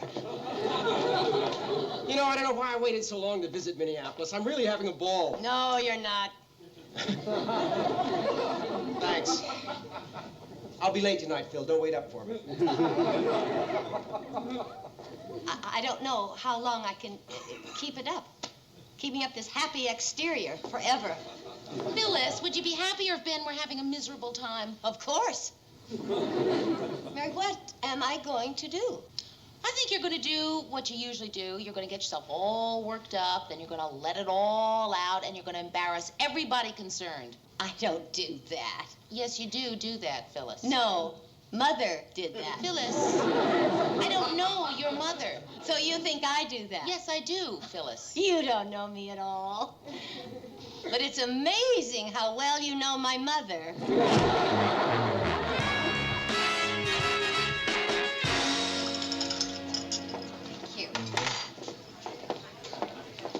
Georgette?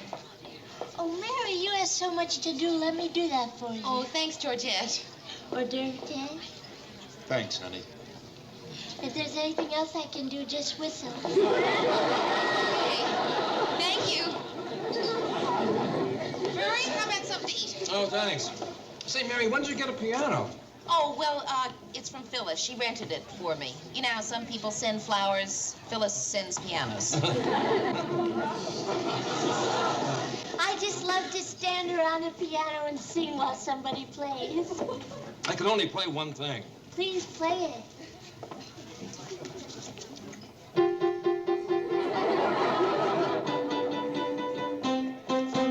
I don't know the words to that one. Hello, Mary. Hi, Phyllis. I hope I don't spoil your party. What do you mean? Are they here yet? No, Phil, what did you mean you don't hope you spoil my party? It's just that when I'm this upset... Phyllis, Listen, Phil, I only have about one big party a year, you know? And so because of the expense and everything, could you pick another night? You're not asking me to close the door on my emotions, are you? Close it, Phyllis, lock it. But keep it out of my party, please. Why don't you go talk to Mr. Grant? See, right over there.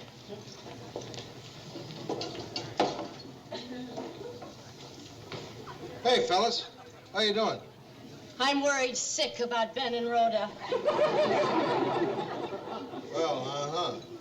Gee. Maybe you'd be a good person to talk to. No, I don't think so. No. Who's Ben?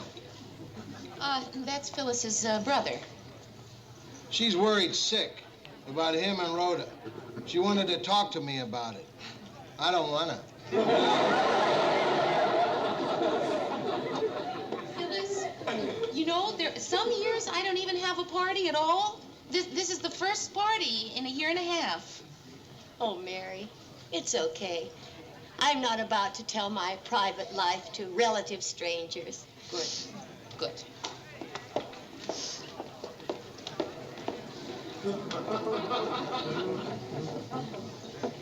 I'm so glad she's not serving popcorn. Those little hard things get caught in my teeth. Sometimes you can't get rid of them for days.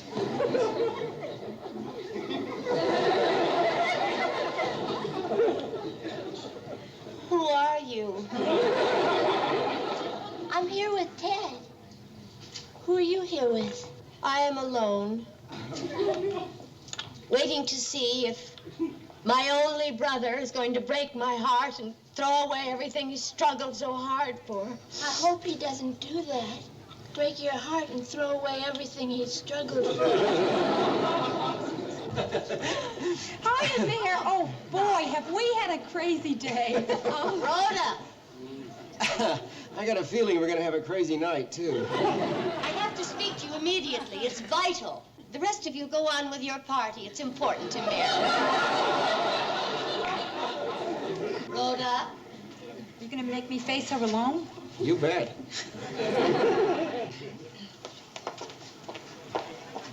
Okay, Phil, what's up?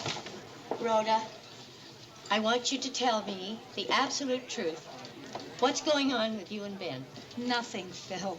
We've just been having a lot of fun together. No, Rhoda. I said you could be honest with me. Be honest with me. I am. I'm being perfectly honest with you.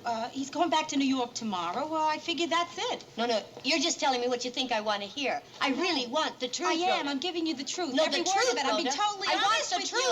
All right, Phyllis. We got engaged 10 minutes ago. We're getting married tomorrow. Okay? I see. You see? Thank you for being honest with me. You're welcome. All right, attention, everybody. Gather around. Let's see if we can pick this party up and get it rolling. Now, there's this brand new game I just heard of the other day. Oh, Dad, I really don't think that... Mary, your party's dying. It's called 20 Questions. Now, the rules are these. I think of something, and then you have to, in 20 questions, guess what it is. Now, it can be anything in the whole world. Animal, vegetable, rocks. Sounds like fun, doesn't it?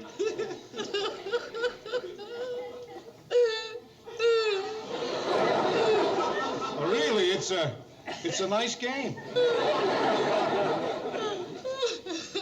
Well, at least give it a try.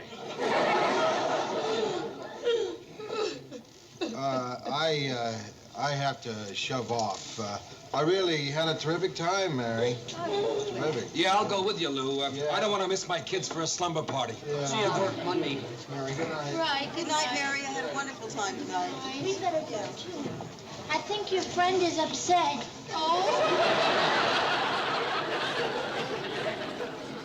I'm going to go downstairs and make Phyllis the biggest slow gin fish she ever saw in her life. I'll help you. Ted? The answer is the Empire State Building. I win. Good night, Rhoda. Phyllis, for heaven's sake. I can't believe you took me seriously. What do you mean? Well, Phyllis, Ben and I aren't getting married. He's not my type. What do you mean? He's not your type. He is witty. He is attractive. He's successful. He's single. He's gay.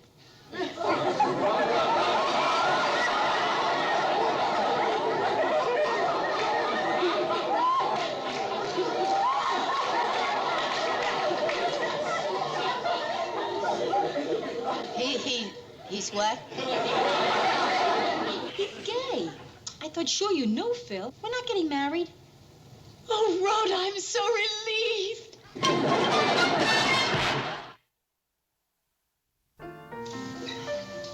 Oh, man, it was a pretty good party.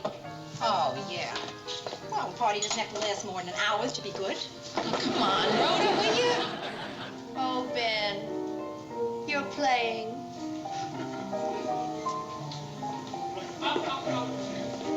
Play something for me.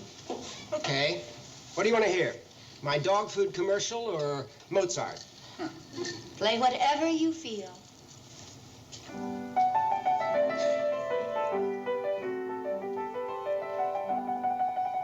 I love Mozart. No, Phyllis, this is my dog food commercial.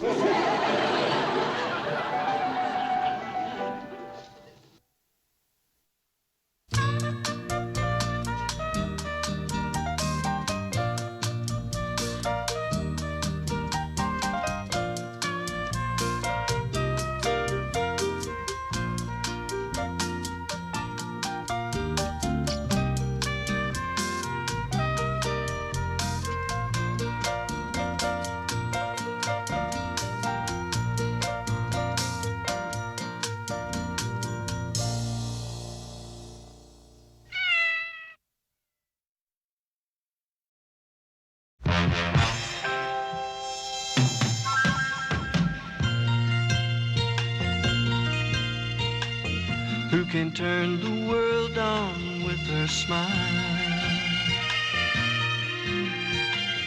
Who can take a nothing day and suddenly make it all seem worthwhile? Well, it's you, girl, and you should know it. With each glance and every little movement you show it. Love is all around, no need to waste it. You can have the town, why don't you take it? You're gonna make it after all. You're gonna make it after all.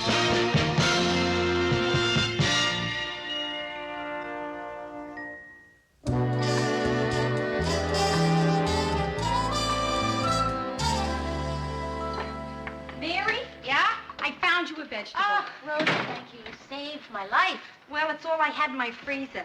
Now, I'm not sure what it is because the wrap is torn off, but I know it's a vegetable. Yeah? How do you know it's a vegetable? Well, because the only thing left in the box is this giant green toe.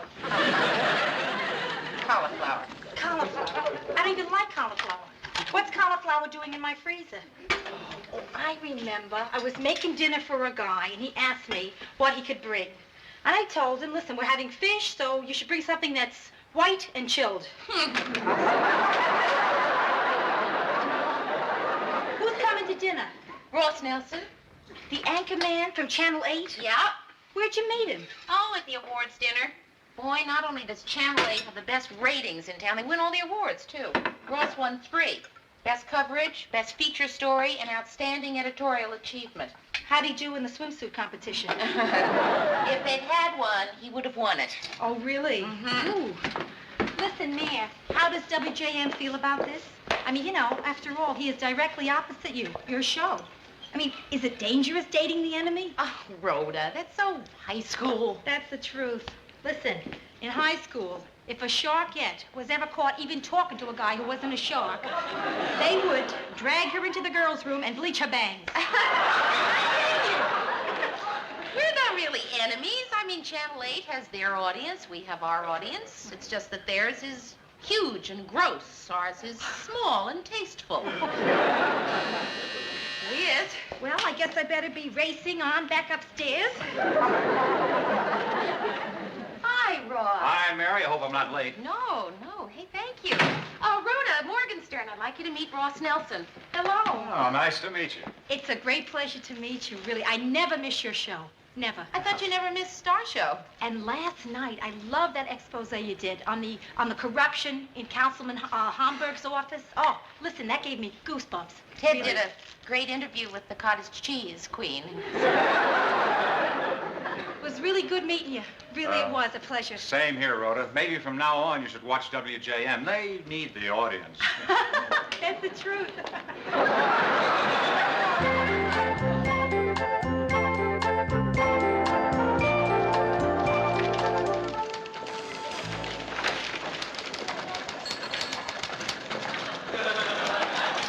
Excuse me, I'm looking for Ross.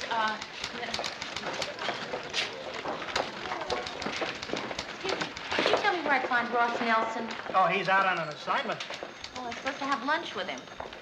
We should be back in a few minutes. I'm Bill Bradford. Hi, I'm Mary Richards. Here's the background on the construction company. Thank you. Boy, it's a lot of activity. No, don't judge us by this. It's a slow day. Wow, would you look at all the Monitors? monitors. They're called monitors. We use them to watch all the other news shows. Right, right. You know, see who's getting a jump on a story. Yes, I know. I work in the newsroom at WJM. Funny. You're not kidding. How come you don't have a WJM monitor up there? I mean, we certainly get our share of stories, too. We used to monitor you. But you know how Ted Baxter is? A crowd would gather, everybody would start to laugh, and then nobody would get any work done. Excuse me. Bill, one of our stringers just phoned in with a tip. A freighter hit a sandbar on the Mississippi River about 20 miles south of here, and it's sinking. Now, they're trying to get the men off. Now, nobody else in town has this story. We get a mobile unit available? Yeah, number 4 just came back. All right, and we better send a helicopter and cover ourselves with some aerial shots. We'll lead with this. Let's hope nobody else gets it. I'll be back in a minute. I've got to take care of this. Sure.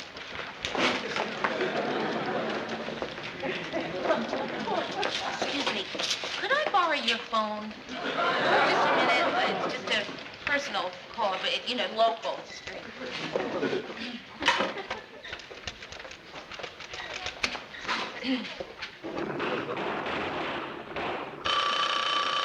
Answer the phone, will you, Murr? I'm on my lunch break, Ted. You get it. Come on, Murr. I want to sound the star answering telephones. They'd be real proud of you, Ted, for mastering a new skill. Newsroom.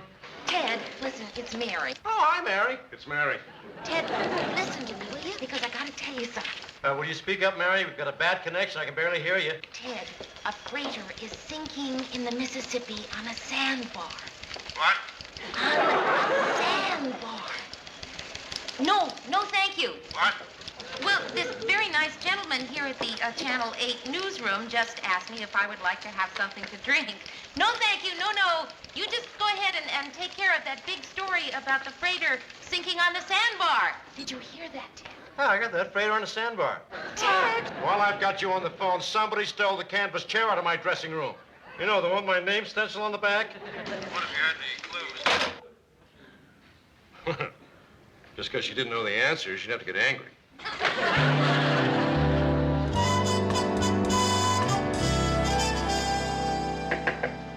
Come in. Mr. Grant, something has got to be done. If you're talking about Ted's chair, Mary, I'm clean and I can prove it. Oh, that's so typical. Do you know that while this newsroom was worrying about Ted's chair, that a freighter vanished on the Mississippi? I doubt if the same guy was responsible. Oh, Mr. Grant. Don't you ever ask yourself why we are always last in the ratings? Yes, and I've come up with what I think is a very good explanation. Fewer people watch us. Because they're watching Channel 8. I always hear about Channel 8. What's so terrific about Channel 8 anyway? Mr. Grant, boy, they have got an organization over there like nothing I've ever seen before. Hey, we're not so bad either, you know. Oh, but they've got... A lot of fancy equipment, sure. But that doesn't make a newsroom, Mary. You take away their helicopters and their mobile units and their walkie-talkies and their big budget, and what have you got? Us. People. All the equipment in the world doesn't make a news team, Mary. I know. You got to have the people. But that equipment is why they're always beating us to the stories. Oh, there's more to news than just getting there first. It's what you do with the story, how you handle it. I wouldn't trade my staff for the Channel 8 newsroom if they threw in all the high-priced gear in Minneapolis. Oh, Mr. Grant, you're right. This is a great team, and I am really proud to be a... Come in. Hey, Mary. Guess who's outside? Ross Nelson. Oh, Murray, why did you let him in? Why couldn't you have kept him waiting outside? I'm sorry. And of course, Murray had to be eating a popsicle.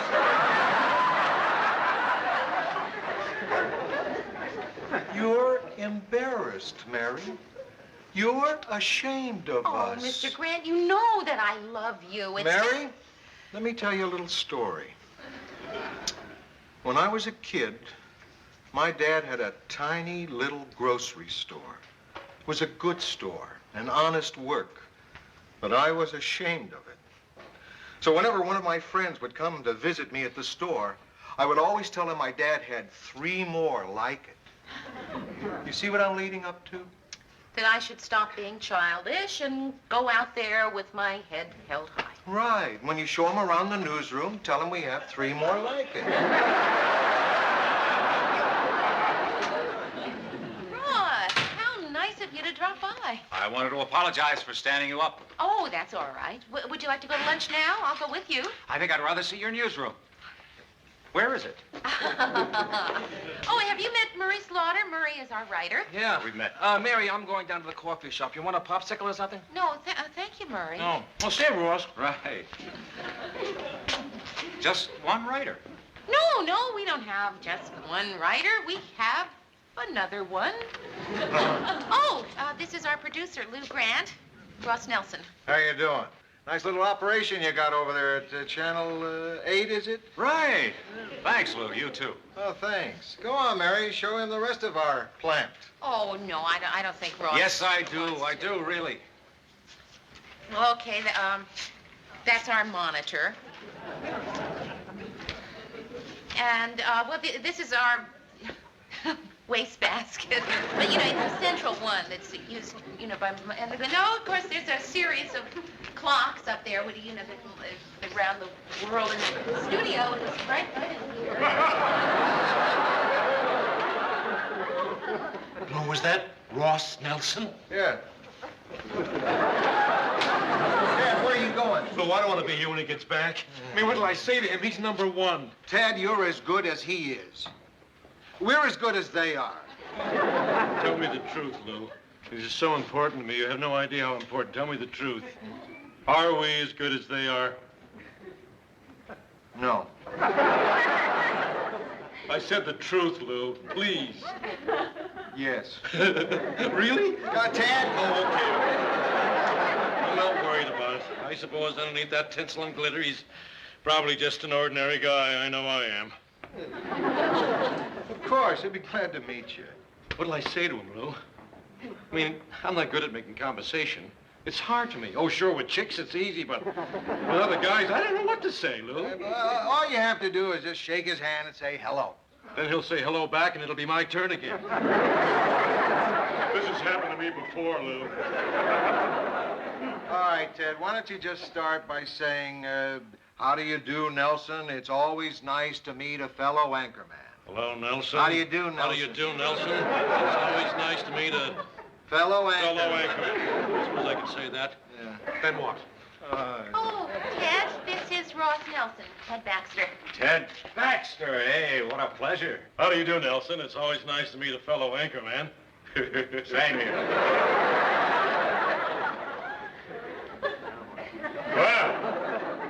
Well. So, well.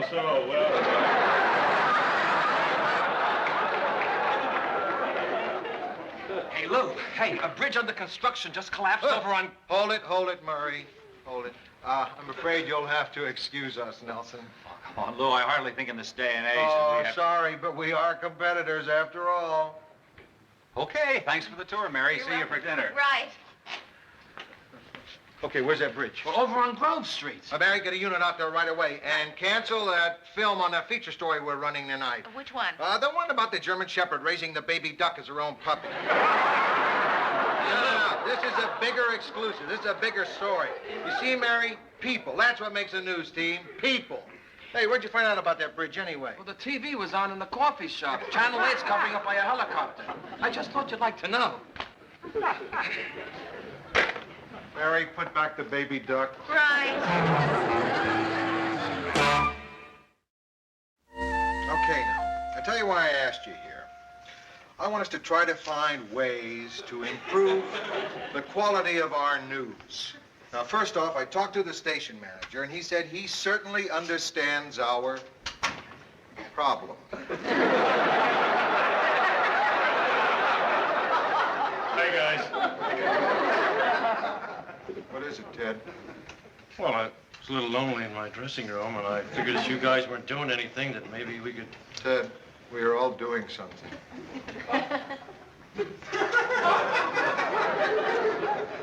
So what are you guys doing? Just having a meeting. You mind if I watch?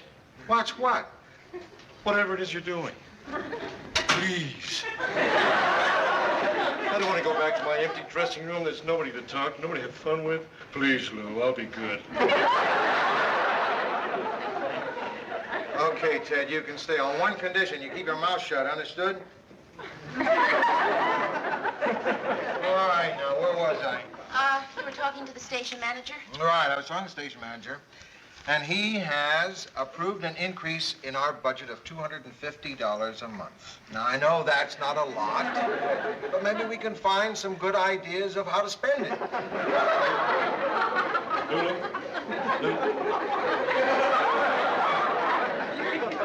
Murray? Well, look, wait a minute. Maybe. I know I'm supposed to be quiet, but I've got an idea how to spend that money that'll make our news a lot better. All right, Ted, what is it? Give me a raise of $250 a month. That's going to make the news better? Sure it is. You get what you pay for, Lou. I'm not saying I've been holding back. I mean, I've been giving 100%, but with the $250 more, something really special. The lid will be off.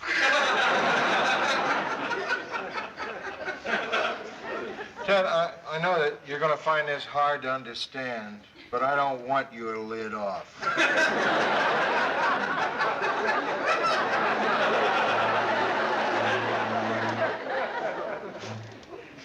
Go ahead, Murray. You were saying? Well, I have this one idea. I don't know if you're gonna like it or not. Nah, you're not gonna like Murray, it. come on, it might be a terrific idea. Go, say. Yeah, well, okay. Now, look, I was thinking that we could take the money and buy an electric typewriter. I mean, just think. If you make a mistake, you can X out by holding your finger on the key. And you can change the typeface any time.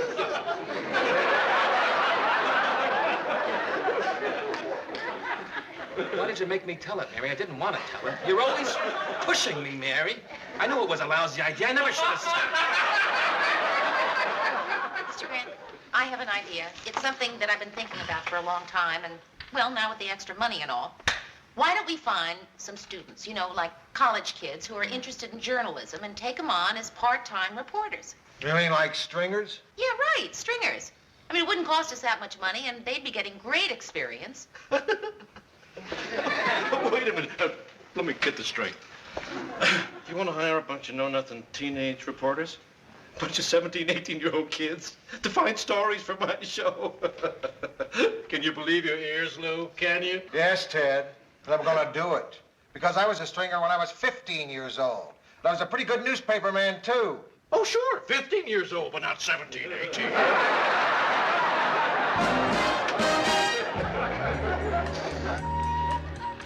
Oh, by the way, Mary, been watching the show? Listen, kid, I felt bad about what happened last week. And I have been watching it every single night. Don't really watch it tomorrow night, Rhoda. Stick with Channel 8. Mary, what are you talking about? Listen, I'm watching the show. I'm enjoying it. Really, that's how I feel. Yeah. Hey, what's the matter? Rhoda, I don't know. It just... For the first time in my life, I am embarrassed about where I work. I feel terrible. I mean, I hate it, but Since I've been going out with Ross, I just feel so... Inferior? Inferior. It's funny how I guessed that. I mean, in my life, that's pretty big news, Mayor. You feeling inferior. Yeah, well, it's true. I mean, it's like finding out that Yule Gibbons eats pizza. Like the other day, I told Ross that we'd hired those college students as part-time reporters. Right, yeah. So now every time I see him, he says, so, how are things on Sesame Street? I mean, ordinarily, Rhoda, someone says something cute like that, I laugh, you know, but now all I want to do is just wipe that smug smile off Ross's face. Oh, kid, you're really upset, huh? Yeah, because I feel sorry for all of us. Murray, Mr. Grant, me, Ted even. You know, last night, Ross's closing story was an interview with Secretary of State Kissinger. Really? Ted's closing story was an exclusive interview with a mynah bird that had been taught to say good night and good news. How'd they ever get Kissinger? I don't know. Took us 2 weeks just to get the bird.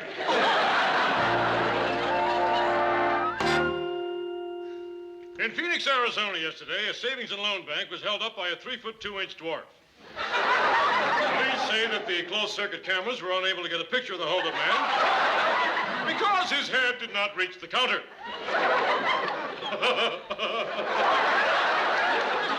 Pardon me for laughing, but that's the first time I heard that. Now, on the lighter side... He mixed up his pages again. That was the lighter side. The French government announced today a new series of atom bomb tests in the South Pacific. That's not that funny. Newsroom. Oh, hi, Ron. Uh-huh. Uh-huh. Hey, yeah, that really sounds interesting. Hang on just a second, will you? Mr. Grant, it's Ron. He's at the teachers' strike headquarters, and he says the strike is over. See, his old high school English teacher is on the negotiating committee, and she said that they're going to vote to accept the package. Ron who? Ron McGuire, one of the kids I hired as a part-time reporter. He's sure? Yeah. Call strike headquarters and see if you can reach anyone there to confirm. No, Ron says that he's the only one who knows. Pete, go in my office and see if Channel 8 has anything on the teachers' strike. Right. Murray, we've only got 3 minutes airtime left. Oh, nobody's answering, Lou. Type up an intro for Ted. You know what we need. Let me speak to the kid. His name is Ron. Hello, kid. Lou Grant, one question. Are you sure about this? He says he's sure. Mr. Grant? Huh? Channel 8 has nothing on the strike yet. Keep watching. Right. Ron, listen to me. It's very important to us that you are very sure. We're sticking our necks out on this. Ron, are you really sure? He says he's sure. Okay, kid, hold on. Well, here's the intro. You're gonna take a chance? What do you say, Mary? I say, let's do it. So do I. Let's go with it. Murray, get that intro down to Ted. Right. Mary, get the library to find a slide of the teachers picketing. Right. Then get the booth to hook into the phone line for an audio feed. Ron, Lou Grant. All right, now listen very carefully to me. As soon as you get a cue from the engineer, you are going to tell your story over the phone just the way you told it to Mary. Huh? You're all hooked up. Okay, Ron, we're ready to put it on the air. We interrupt our scheduled news to bring you this exclusive late bulletin. WGM has learned exclusively that the teachers' strike is over. Now we're bringing you in exclusively by audio our exclusive WGM correspondent on the scene, Ron McGuire. Come in, Ron, with that exclusive bulletin. The teachers' union will announce at midnight tonight... Your time is up. Please signal when through. Okay. The teachers' union will announce at midnight tonight their decision to accept management's package and return to work tomorrow morning. This is Ronald Bryan McGuire, Jr. for WJM TV at strike headquarters. Oh, gosh. And that's it for tonight. This is Ted Baxter saying good night and good news.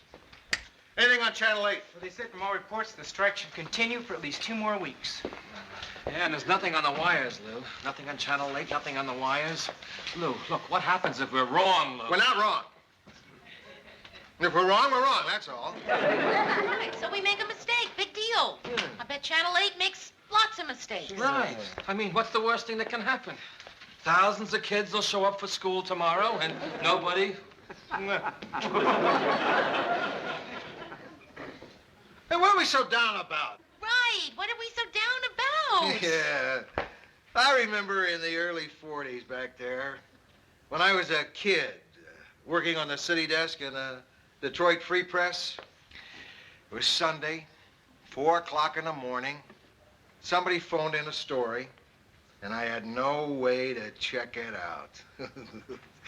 It was either print the biggest story of the century and beat every paper in the city by hours, or kill it.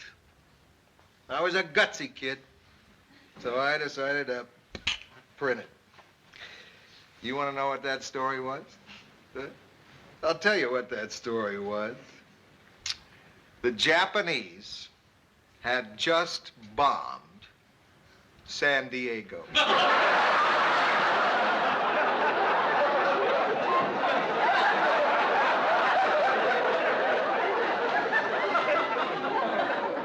Okay, so I was wrong. It takes guts to be wrong, doesn't it? Right. Yeah, Lou. Grant, look at this. It just came over AP. The teachers' union announced tonight that the strike is over. The strike is over, Mary. The We strike did it! is over. Right! Everybody missed it but us! Right, Mary? Everybody missed it but us! Hey, we did it! Hey, I knew we did. Candidate's coming! Nice going, kid!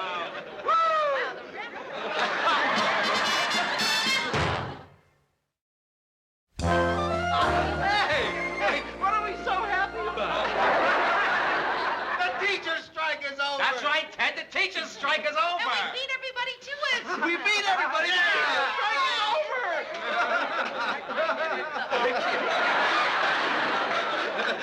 Hey, wait a minute. What are we so happy about? We're not teachers.